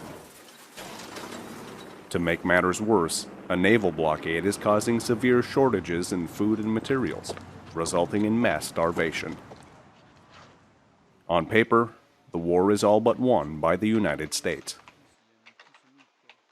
Really, by the fall of 1944, it's clear from Hirohito's recent biographers who've really studied the Japanese documents, by the fall of 44, he knew Japan had lost the war. But surrender was not on the table because of this notion of honor, and he was also really obsessed with protecting the sort of royal regalia, the symbols of the emperor's authority. And, all through the summer of 45, the Japanese press was running what Hirohito's biographer Herbert Bix called the Die for the Emperor campaign. I mean, this was the message to the whole society. As the American invasion forces got closer and closer to the homeland, it became an even bigger and more purposeful strategy to not necessarily to win the war, but to make the cost of getting closer and closer to the Japanese homeland so great that they'd be able to achieve a negotiated peace. For America, the road to Tokyo has been a bloody affair, with thousands of troops killed in the process. The Japanese proved themselves to be warriors, fighting until their last breath, based on a sacred samurai code known as Bushido. Surrender is not an option for its citizens, who are told that they will be shamed forever if they give in to the Americans. The Army and Marines had certainly encountered this in some of the islands that were taken where Japanese civilians committed suicide rather than be taken prisoner, and they were essentially told and ordered to, oh, you don't know what's going to happen to you, and it's part of this honor not to be taken prisoners. So there had been this sort of preview of the same mentality that American forces had encountered already. United States generals realized that if the resistance on these islands is this fierce, the invasion of Japan itself could be the mother of all bloodbaths. The rules of war were that you fought until your last breath, and that was expected of your enemy as well. So the concept of surrendering was something that the Japanese military did not recognize or respect. And it had big consequences on both sides during the conflict, that it was no quarter on both sides. With the acquisition of island outposts by U.S. forces, landing strips are prepared for the arrival of the massive B-29 superfortress. Being twice the size and having twice the range of the B-17, this gigantic bomber is what America hopes will be the deciding factor in the Pacific, having the capability of flying over Yokohama, Nagoya, and the capital city of Tokyo, allowing for a massive bombardment of the Japanese home islands. Massed B-29 attacks, hundreds of bombers flying in close formation, dropping incendiaries, were extraordinarily effective in burning Japanese cities. There's no question about that. The attack in Tokyo, again, this is conventional bombs, incendiaries, burned square miles of the city, did huge amount of damage, probably caused 100,000 or so civilian deaths, rivaling what possibly even exceeding what the atomic bombs did. If the war can be won from the air, hopefully a D-Day style invasion in the Pacific can be avoided. Yet, despite all the deaths and starvation throughout Japan, its military still refuses to acquiesce to the demands of an unconditional surrender. By mid-1944, with American forces ready to take back the Philippines, it becomes clear that the people of Japan will not accept defeat without a fight to the death. Their loyalty is to Emperor Hirohito, and the idea of foreigners occupying the homeland is a concept completely alien to them. They would rather die than surrender to America. It is this belief system that allows the Kamikaze fighter to emerge. A lot of people who've written about the Kamikaze suggest that there's some origins in the Shinto religion and the samurai code, and I think that's undeniably true, but it's also stretching it. That there was this, certainly a Japanese martial tradition, there was this notion of personal loyalty to the emperor, and that was clearly driving it. Hirohito himself was very impressed and very supportive of the whole idea of these special attack forces and thought, well, this is the supreme expression of the devotion of the Japanese people to their emperor personally. That's how he viewed it. In order to protect a perimeter of islands giving America the ability to bomb Japan, squadrons of volunteers begin enlisting for their own version of a divine wind against the United States. A decision was made, and basically it was during the Battle of Leyte Gulf, that the best chance they had of taking out an American fleet, an American invasion fleet, was to purposely crash their aircraft into these ships. Unable to sink numerically superior aircraft carriers through traditional methods, they instead must resort to the doctrine of kamikaze. If this had been the United States and the Japanese were advancing on our homeland and we had disadvantages in terms of resources, aircraft, and pilots, and wanted to fend off an advancing enemy, certainly, anything becomes possible. Under the leadership of Admiral Onishi, thousands of men trained for what will be their last mission. A true believer in the Bushido Code, Onishi, with the Emperor's blessing, begins organizing a suicidal war plan. The Oka, a piloted rocket bomb, is authorized along with a human torpedo known as the Kai-10, as weapons to be used against American ships. There were a small number of special purpose kamikaze aircraft built, the most famous of which was the so-called Cherry Blossom, which was basically a bomb with stubby wings and a cockpit welded on top and a solid rocket motor, and this was dropped from a bomber. The solid rocket motor would be used to accelerate this into a dive approaching 600 miles per hour, so that was particularly difficult to counter when you had such a high terminal speed. These are in addition to the thousands of kamikaze pilots being trained for their final act in uniform. The goal is simple: fly straight into American ships, and hopefully, with the mixture of fire and gasoline, the explosion causes the vessel to sink. One pilot and one plane can take out a ship that may have 300 sailors, 500, maybe as many as 3,000 sailors with one well-placed hit. And in a number of occasions they did that or came close to doing it on many others. And because the decks of American aircraft carriers are made of wood, the probability of a ship going down is even more likely. A key target then for the kamikaze pilots is the central deck elevator, believing that a successful attack can, at the very least, disable the carrier. The advantages of the kamikaze are numerous. Pilots need very little training.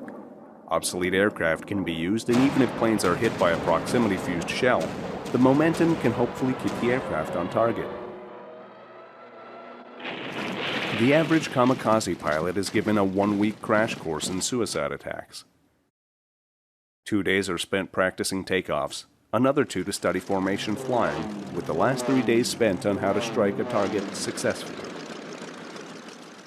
It was a case where some very young pilots were kind of dragooned into doing this. Some older, experienced pilots who were gung-ho were ready to go and do it and maybe had to be restrained. But it went all along the spectrum, I think. Crash diving, however, is not as simple as it may appear on paper. The powerful lift generated from the high winds makes it difficult to keep the nose of an aircraft on target. Also, there is the strong possibility of pilots blacking out from the heavy gravitational forces when they come crashing down. This entire strategy is a huge gamble, but for the Japanese, with their cities being destroyed, it is their only card left to play. By 1944, as the Americans are set to take back the Philippines in the Battle of Leyte Gulf, the first waves of kamikaze attacks are unleashed. Before taking off, Admiral Onishi tells his men as they drink sake, "You are already gods, without earthly desires. Your own crash dive is not in vain. Regrettably, we will not be able to tell you the results, but I shall watch your efforts in the end and report your deeds to the throne." On October 25th, a special attack unit led by Lieutenant Yukio Seki spots an American ship, the St. Lo. Diving straight down, his aircraft hits the ship's deck, exploding like a fireball. Going right through its wooden frame, subsequent explosions begin interacting with torpedoes and bombs on board the vessel, and a new chapter in Second World War history begins. Then it struck.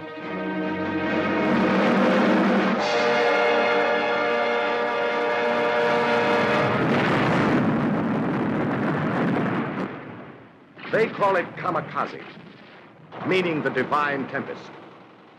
We call them suicide planes, manned by pilots wearing the ceremonial red sash of the Kamikaze Corps. They specialize in one-way trips. Their destination, the deck or hull of any American ship onto which plane, bombs, burning gasoline, and red-sashed pilot can crash.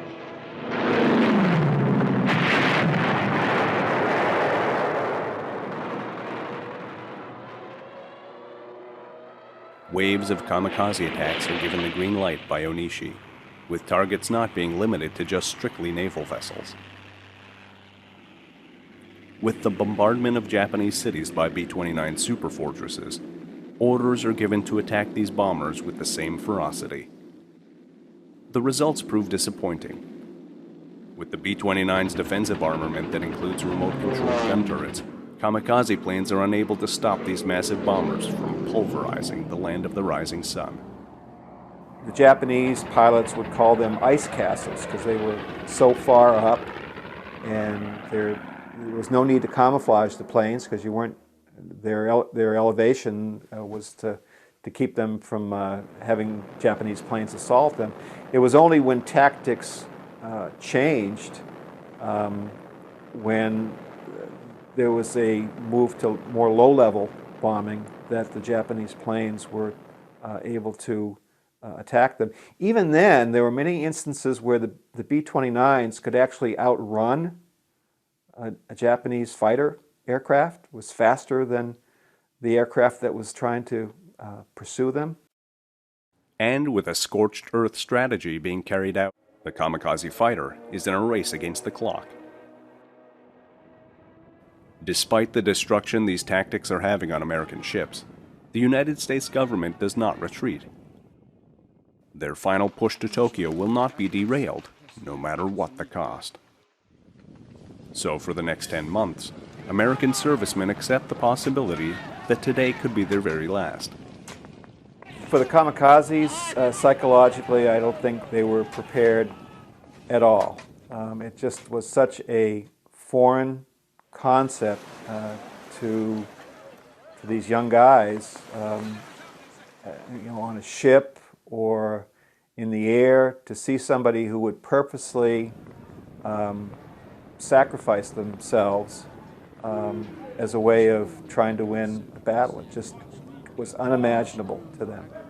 I think that probably the greatest effectiveness of the kamikazes was that it was so incomprehensible to the American military leadership, American society, American understanding. And it did, I mean, don't get me wrong, there was a very real material effect of the kamikaze attacks, but I think the psychological effect really was quite powerful. That it was so hard for American soldiers and sailors and airmen to get their minds around this mentality of people who were willing to do this. And of course, it was very hard to answer. I mean, normally a lot of what air defense and self-defense in general is based on is the idea that this guy is trying to save his life, is trying to avoid being hit, doing something crazy. So it was very hard to answer this. Hopefully, with the hundreds of guns, rockets, and shells on board destroyers, cruisers, frigates, and battleships, these sailors can shoot down the kamikaze before it is too late. In dealing with this menace, a strategy known as the Big Blue Blanket is employed by naval aviator John Thatch.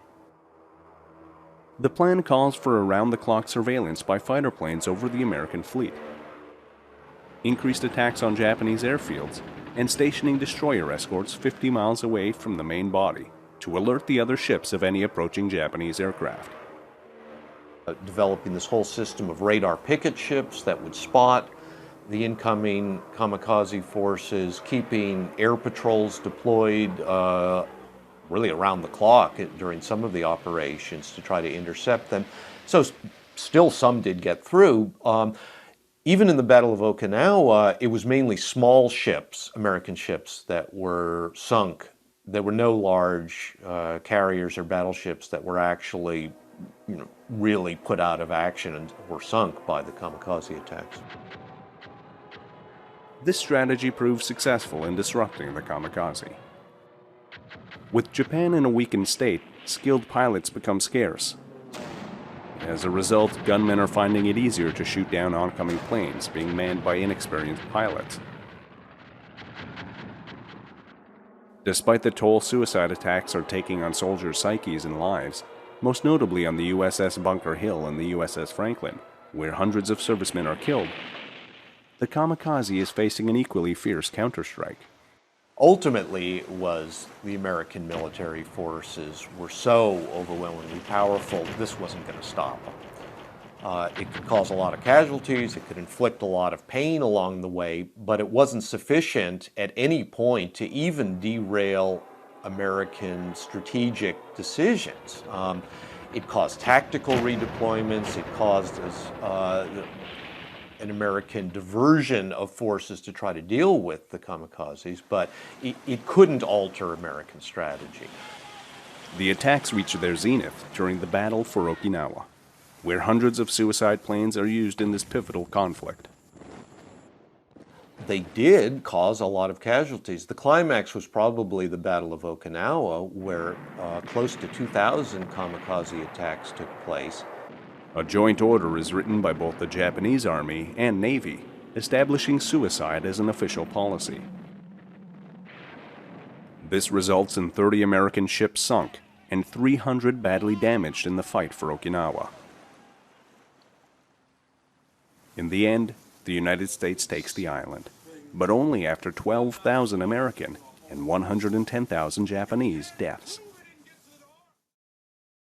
The effect of the kamikaze is being felt in Washington, D.C., where military and civilian planners decide what to do with Japan. Even with the unprecedented bombardment of their cities by B-29s, with the death toll being in the hundreds of thousands, the demand for an unconditional surrender is still not being met. Kamikaze missions, in addition to the fierce resistance offered on Okinawa and Iwo Jima, make generals like George Marshall favor the use of an atomic bomb. The Japanese had demonstrated in each case they would not surrender, said the general. We had to end the war. We had to save American lives. Since President Harry Truman takes office following the death of Franklin Roosevelt, American casualties reached nearly half the total of 3 years of battling against the Japanese in just 3 months. It was something to contemplate. I remember the terrible anxiety through which the people in Washington went, and I was one of them, wondering what would happen when we attempted to take the main islands of Japan. Conventional wisdom leads the commander-in-chief to believe that the casualties resulting from a mainland invasion of Japan could be enormous, possibly in excess of 1 million men.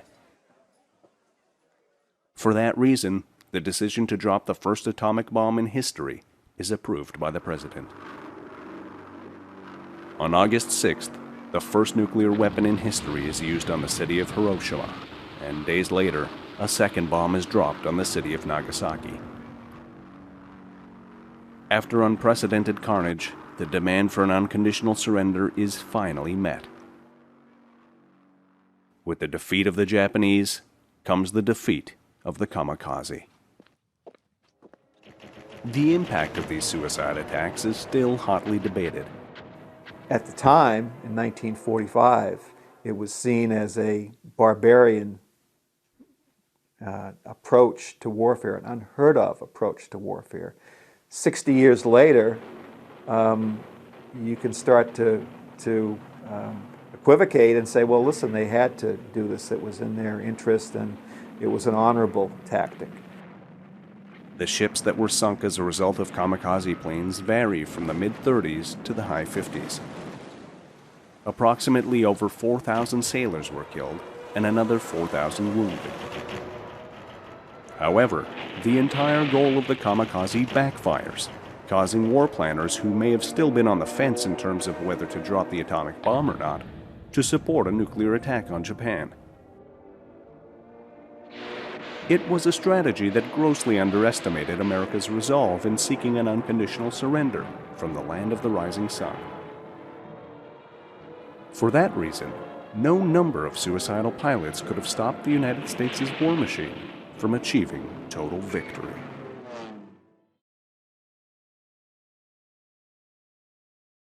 Has there ever been a warplane as mythic as the Mitsubishi Zero? Legend, mystery, and rumor conflated to create an unbeatable fighter flown by samurai tough pilots. The Zero was said to have an awesome performance, superb maneuverability, and combat characteristics an order of magnitude ahead of anything else in the sky. The oft-forgotten fact is that the Zero's effective combat career was measured in months. The Mitsubishi A6M Zero is a long-range carrier-based aircraft fighter formerly manufactured by Mitsubishi Aircraft Company, a part of Mitsubishi Heavy Industries, and was operated by the Imperial Japanese Navy from 1940 to 1945. The A6M was designated as the Mitsubishi Navy Type 0 carrier fighter, or the Mitsubishi A6M Raisin. The A6M was usually referred to by its pilots as the Raisin, or Zero, being the last digit of the imperial year 2600, or 1940, when it entered the service with the Imperial Navy. In the official designation A6M, the A signified a carrier-based fighter, 6 meant that it was the 6th such model built for the Imperial Navy, and M indicated Mitsubishi as the manufacturer. The official Allied report name was Zeke, although the name Zero was used colloquially as well. Not counting its earliest sucker punch missions over China, when the best trained fighter pilots in the world swatted down scores of ill-flown Polikarpov biplanes and open cockpit monoplanes.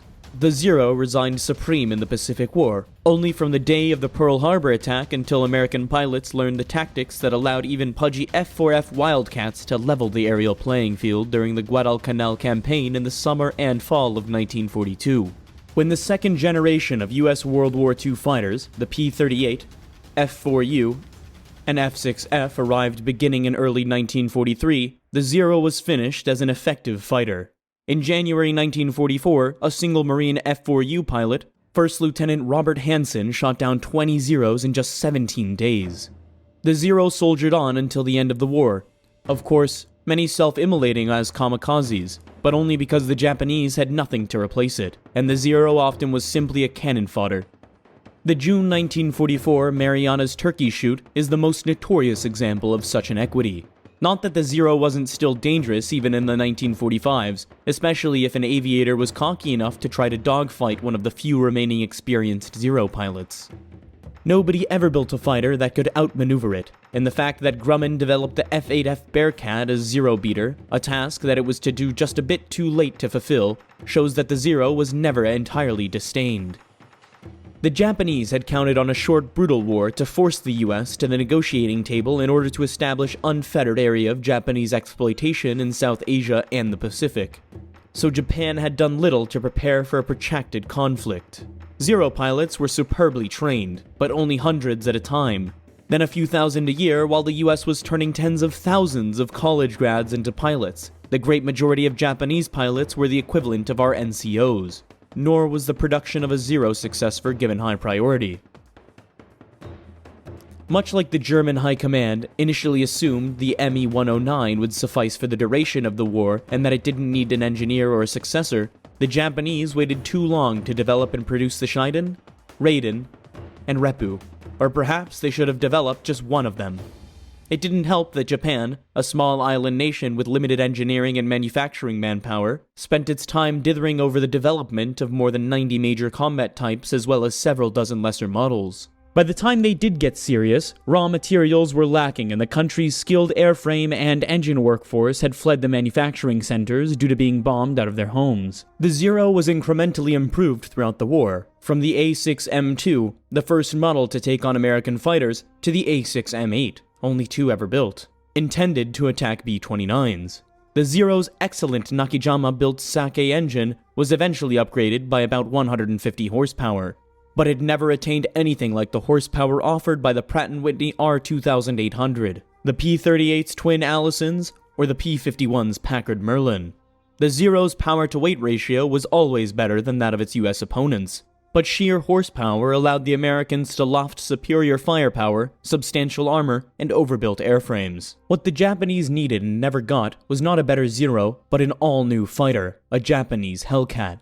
When the war ended and the Zero stood down, the US was within a week of introducing yet a third generation of Pacific fighters in the form of the Bearcat. The Zero began the Pacific War with an aura of invincibility. At the time of the attack on Pearl Harbor, 521 Zeros were active in the Pacific, 328 in first-line units. The carrier-borne Model 21 was the type encountered by the Americans. Its tremendous range over 2,600 kilometers allowed it to range farther from its carrier than expected, appearing over distant battlefronts and giving Allied commanders the impression that there were several times as many Zeros as actually existed. After Pearl Harbor, it quickly became to be viewed as some kind of mystery ship, imbued with strange powers, able to do things that no other airplane could. Yet it was simply a well-engineered, straightforward, optimized aircraft for maneuverability, and flown against an enemy that had never credited the Japanese with the ability to design a cutting-edge fighter. Even though the Claire Chennault of Flying Tigers had been sent back to the US, reports of the airplane's capability over China, they were ignored, and American aircraft recognition manuals didn't even include a picture of the Zero. As aviation historian William Green wrote, the Zero created a myth, the myth of a Japanese invincibility in the air. Its successive appearance over every major battle area in the opening days of the war seemed to indicate that the Japanese possessed unlimited supplies of this remarkable fighter. And its almost mystical powers of maneuver and ability to traverse vast stretches of water fostered the acceptance of a myth of its invincibility in Allied minds. Zeros often showed up so far from the nearest Japanese-controlled land that the Americans set out in search of the carrier from which it was assumed they'd taken off. The Zero was designed by a team under the direction of the brilliant young aeronautical engineer Jiro Horikoshi. Mitsubishi had the foresight to send Horikoshi to work and observe at aircraft factories in Europe and in the US in 1929, and he even spent several months at Curtiss Plant in New York as an acceptance inspector for a batch of P-6 Hawk pursuit biplanes the Japanese had ordered. Horikoshi had already engineered the Mitsubishi A5M, later codenamed the Claude by the Allies. For an open cockpit, fixed-gear fighter, the A5M displayed outstanding performance, in no small part because of its flush riveting, a production technique that the Japanese would subsequently use on the Zero at a time when American airframers were just discovering its low drag advantage. In order to fight not only the already overmatched Chinese, but also the Pacific War against the US that was beginning to look inevitable, however, Japan still needed something more than just the Claude. The Japanese would never have attacked Pearl Harbor if they didn't have the Zero. At the time, in fact, some planners had misgivings that there weren't yet enough Zeros available for the attack to succeed. When the Japanese Navy gave Mitsubishi its marching orders as the Zero design began, it demanded a triple threat: an escort with the extreme range that needed to accompany bombers deep into China and later to cover over vast Pacific distances, a point defense interceptor with a rapid rate of climb to hit attacking bombers before they reached their targets, and a consummate dogfighter with extreme maneuverability. Though it's often assumed that the Japanese Army Air Force also flew Zeros, it never did. Another Zero oddity is that though all Japanese naval aviators were carrier qualified, many, including the famous Zero super ace Saburo Sakai, never operated from a carrier in combat. The extreme range criterion resulted in one piece of a little acknowledged pioneering for which the Zero was responsible. It was the first airplane designed from inception to carry an ejectable external fuel tank. A Zero's maximum fuel load, including the belly tank, typically was about 230 gallons. And this gave it 7 or 8 hours of combat endurance. Sakai set the Zero endurance record, just over 12 hours, by throttling back to 1,700 RPM and running what today we'd call lean of peak, maximum height exhaust gas temperature, at just 130 miles an hour. He intentionally ran his tanks bone dry while circling above Formosa Air Base after a mission and dead sticked in from 8,000 feet. Another Zero innovation was its 360-degree view cockpit canopy, second only to the British Westland Whirlwind's bubble canopy. Though it was a multi-pane greenhouse rather than a true bubble, the Zero's glassware provided a considerably better rearward view than anything but a true open cockpit design, and had also excellent drag-reducing properties. It could also be opened in flight but not jettisoned, making parachute egress difficult. It was assumed that a Zero samurai would continue fighting to their death rather than bail out. Most Zero pilots refueled to wear parachutes in any case, until they ultimately were ordered to strap them on. In the late 1930s, the Japanese had developed nothing more powerful than several 800 to 1000 HP radials with little grown potential. At a time when American, British, and German manufacturers were cranking out 1,200 horsepower engines with 2,000 horsepower visible on the horizon. So Horikoshi needed to make his new fighter super light, which he did in part by having lightened holes cut and drilled through every internal airframe part possible, a technique that race car builders would recognize immediately. Horikoshi also persuaded the Navy to change its ultimate load standards for many components he didn't consider crucial. He designed them to fail, but then rebound them to previous shape as soon as they were reduced. As a result, the Zero was the fastest 1000 HP radial engine fighter ever produced, but one with a number of single-point failure locations that, if hit, could bring down the airplane. The Zero was skinned with the lightest gauge aluminum possible, and when the shadows were right, some photos of the Zeros in flight show them seemingly clothed in crinkled tinfoil. British test pilot Eric Brown, who flew a captured Zero immediately after the war, even today recalls the constant noise of the oil canning fuselage skin, like the sound produced when one pushes on the side of a large biscuit tin. A typical Zero, loaded with full fuel and ordnance, weighed about 5,500 pounds, less than a mid-sized Cessna twin. A fully loaded Hellcat weighed over twice as much. The single heaviest component of any airframe is the main wing spar.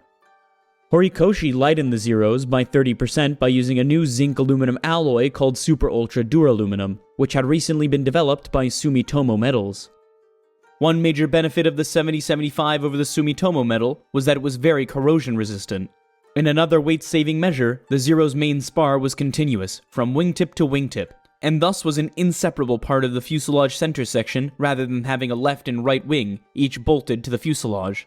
This eliminated the weight of fasteners and spar buckets. Though it might seem that permanently affixed wings could make a Zero difficult to transport, Horikoshi had designed the entire tail cone and empennage to easily unbolt just aft of the cockpit. With everything removed forward of the firewall as well, the wing and cockpit became a single long but light narrow truckload. Horikoshi's search for lightness led him to the oft-criticized failure to include adequate armor or self-sealing fuel tanks in the Zero design. What was forgotten, however, is that virtually no fighters at the time the Zero was introduced had such features. It remained for the Battle of Britain in the summer of 1940 to demonstrate the need for armor and protected tanks.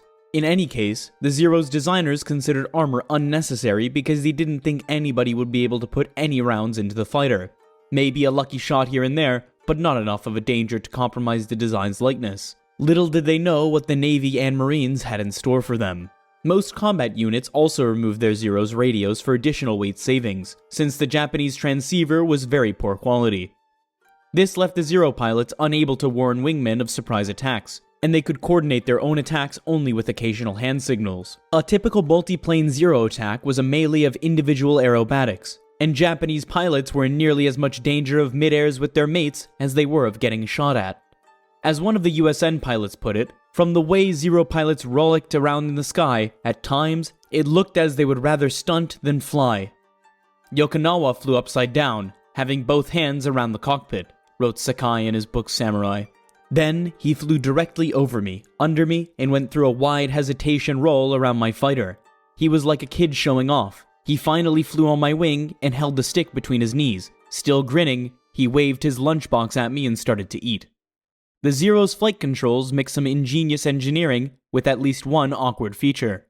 Its ailerons were large and powerful, which added greatly to the fighter's low-speed maneuverability and spectacular roll rate, but they were very difficult to deflect at high speeds. American pilots soon learned to dive and turn sharply, especially to the right, which substantial prop-induced torque made particularly difficult for the Zero when they had a Zero on their tail. Horikoshi did an interesting job with the Zero's elevator, however. The airplane's speed range was broad, from low-speed maneuvering to flat-out dashes at more than 300 miles an hour, and elevator effectiveness, of course, increased with speed, to the point where it could become quite touchy.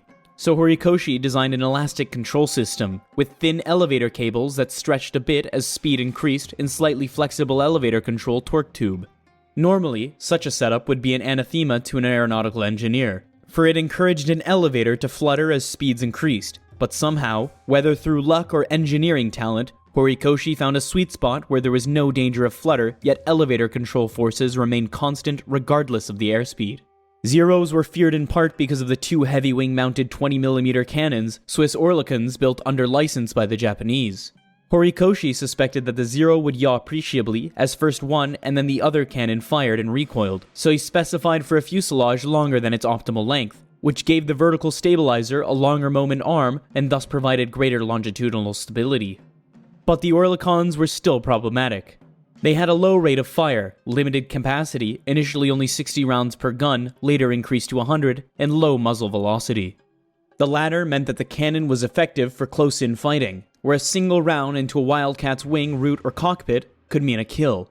But as the distance to a target increased, the cannon's rounds would lose energy and drop away ineffectually, like a softball thrown underhand. A number of the Zero's smaller components, such as instruments and engine accessories, were also license-built Bendix, Sperry, Colesman, and other designs, which could lead to later claims that the airplane was a copy of the Hughes H-1 Racer or the vaguely similar-looking Vought V-143. But as Horikoshi later wrote, we were trying to surpass the rest of the world's technology, not just catch up to it. The Zero's single most important US part was its Hamilton standard design constant speed propeller. The Japanese had also bought a V-143 in 1937, and the Zero's landing gear and retraction mechanism was almost certainly a copy of the Vought's design. After all, the Zero was one of the first retractables the Japanese built. The Zero's two cowl-mounted machine guns were not particularly effective, especially against the new generation of heavies overbuilt the US fighters. At little more than a half of the caliber of the American 50 cals, they were used by many Zero pilots mainly as pointers for their cannons. If they saw hits from the machine guns, they toggled the cannons alive and fired them instead. Just like a World War I Spad or Fokker, the Zero's receivers were in the cockpit, above the instrument panel on either side, and the pilot pulled levers to charge them. Ultimately, the Zero's main failing was that it was designed to a 1930s paradigm. Air combat meant dogfighting, and dogfighting, at least in the days before energy management, meant to circle chase in one form or another, with the better airplane turning tighter than the lesser one and eventually getting into a firing position from a rear quarter. Victory was then nearly inevitable.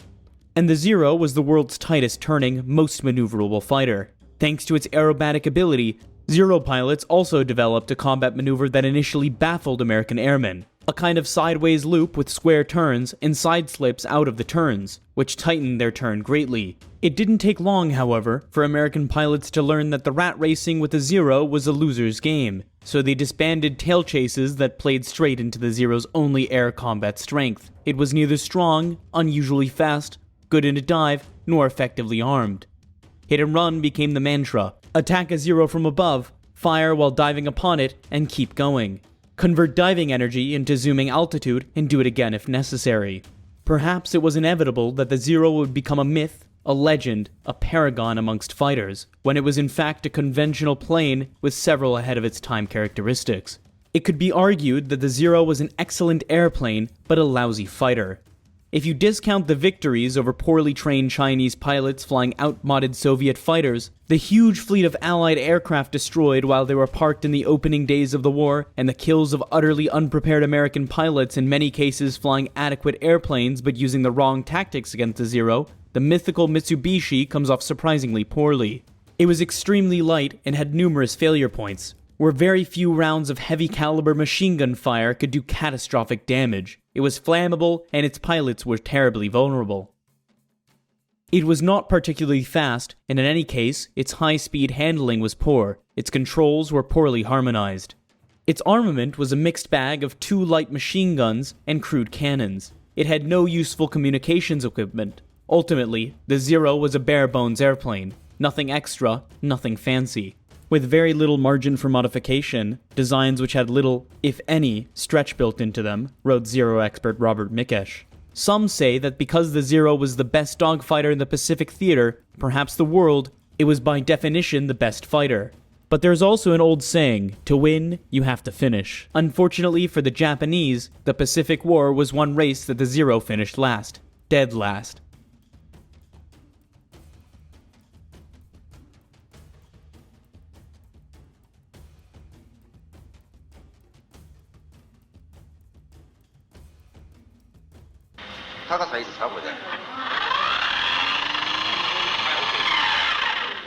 OK かなこれで。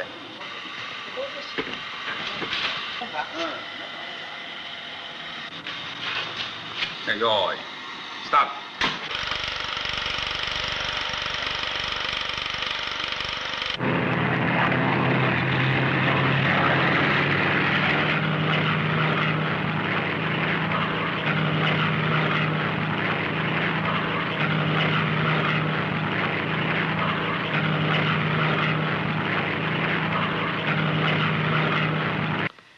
一番の特徴はですね、私に言わせますならば航続力ですね。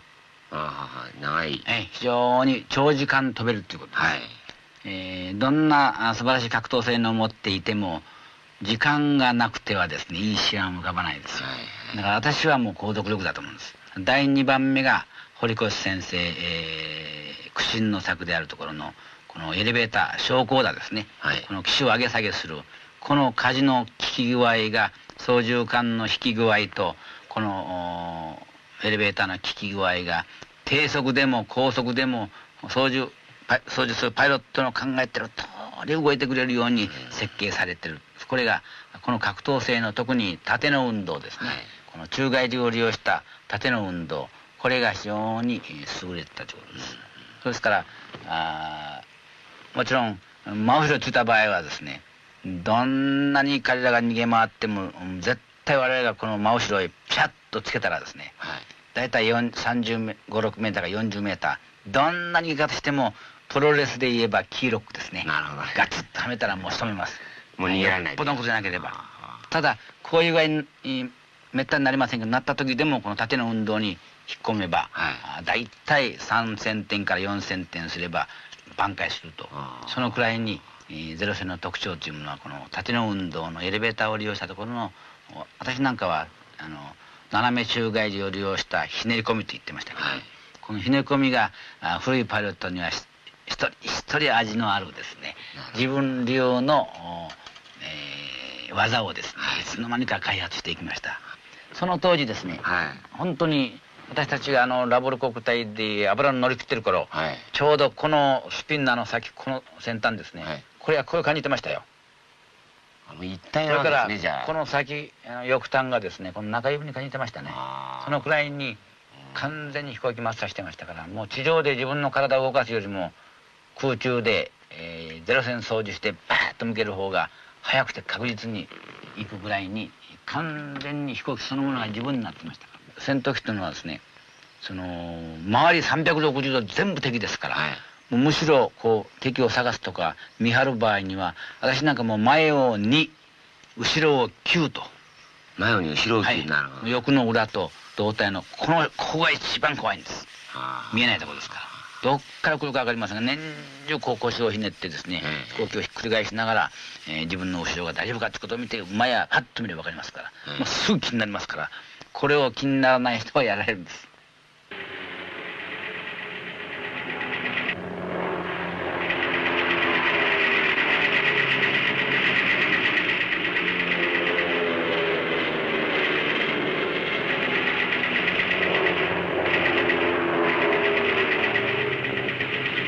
私たち考えてましたのは、非常に重量を軽く作ってありますから、非常に機体全般が弱かったですね。そうですからアメリカの飛行機には絶対そんなことないんですけども、もうこのゼロ戦には制限スピードというのがありまして、それ以上出すとバリッといくのが危ないんですね。いつも危険を感じてました。それから第2番目が、弾を食らった場合に、全く覚えようがないということです。最後のこれはパイロットあたりちょっとカバーしたり、タンクをちょっとやったりしましたけども、全般的に見てほとんど無防御という形ですから、やられたらもうライターのように火がつくと、そういう弱点があったですね。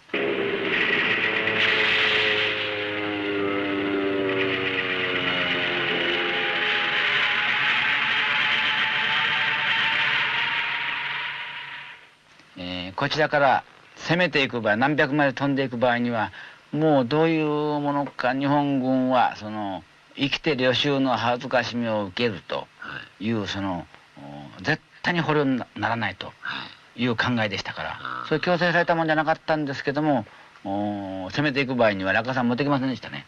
落下傘はもちろん座布団、クッション代わりに持っていきますけども、バンドをもう置いていっちゃうんです。だから落下傘持っていかないと同じで、敵視上でやられたらもう自爆する以外ないと。今考えればもったいないことで、それで随分死んでるんですけどもね。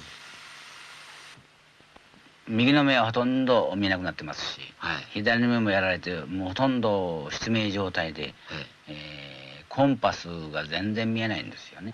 ちょうどここへ、一発はこういう弾が当たってますね。そしてこれ抜けたんですね。これ抜けてるわけですか。でその時の傷がこの傷ですけどもね。それから一発はこっちから入って、でこれをかすったんですね。なるほど。だからほとんど失神状態で、頭やられたってことも後で分かったんですけどもね。それからその時血を止めたのが最後のマフラー、これ残りまして、これで、血を止めたんですよ。この地図のようにですね、航路がめちゃくちゃでしょ。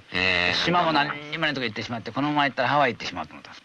ラボールはこの辺にあるような感じがするんですよ。自分の飛行の癖と飛行機の癖を見ましてね。それで見えた瞬間に起点が取れませんから、地球上のどこにいるかわからないですから、コンパス見えても、それどうもこの辺にあると思ったけどもね、ここまで来て30度や40度ケチケチするなと思ってですね、男らしく直角に曲がれと思って直角に曲がったわけですよ。それがドンピシャリ当たったわけです。こういうような、15ラウンド戦ったボクサーの姿みたいですよね。顔の格好も歪んでしまって。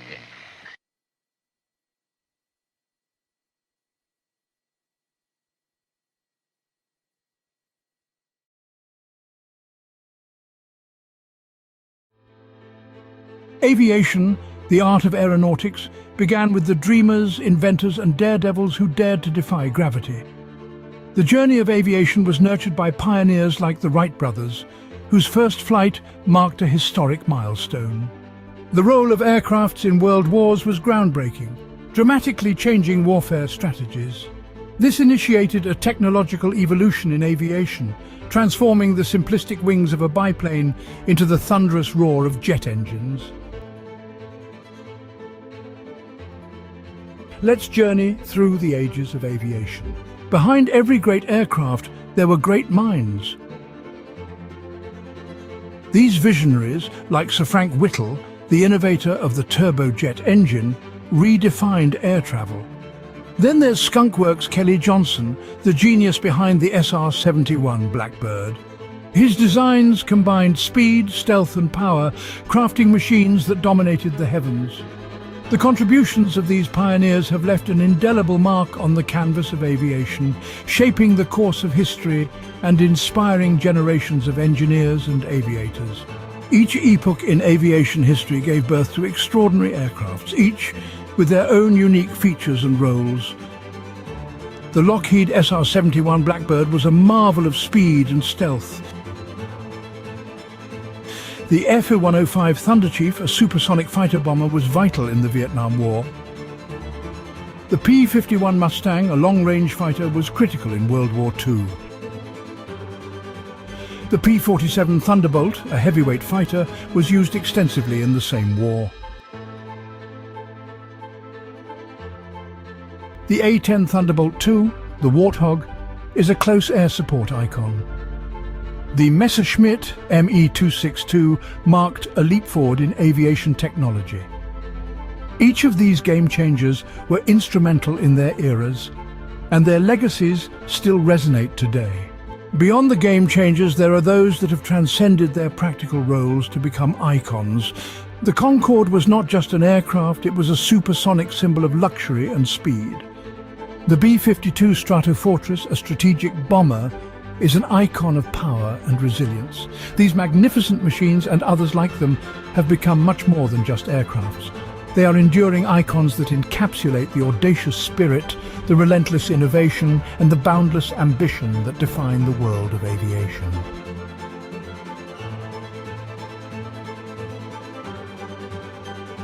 For more amazing aerial footage, and to join us in this incredible journey, check out the DroneScapes YouTube channel. If you enjoyed this video, please remember to like and subscribe. And as always, thank you for watching.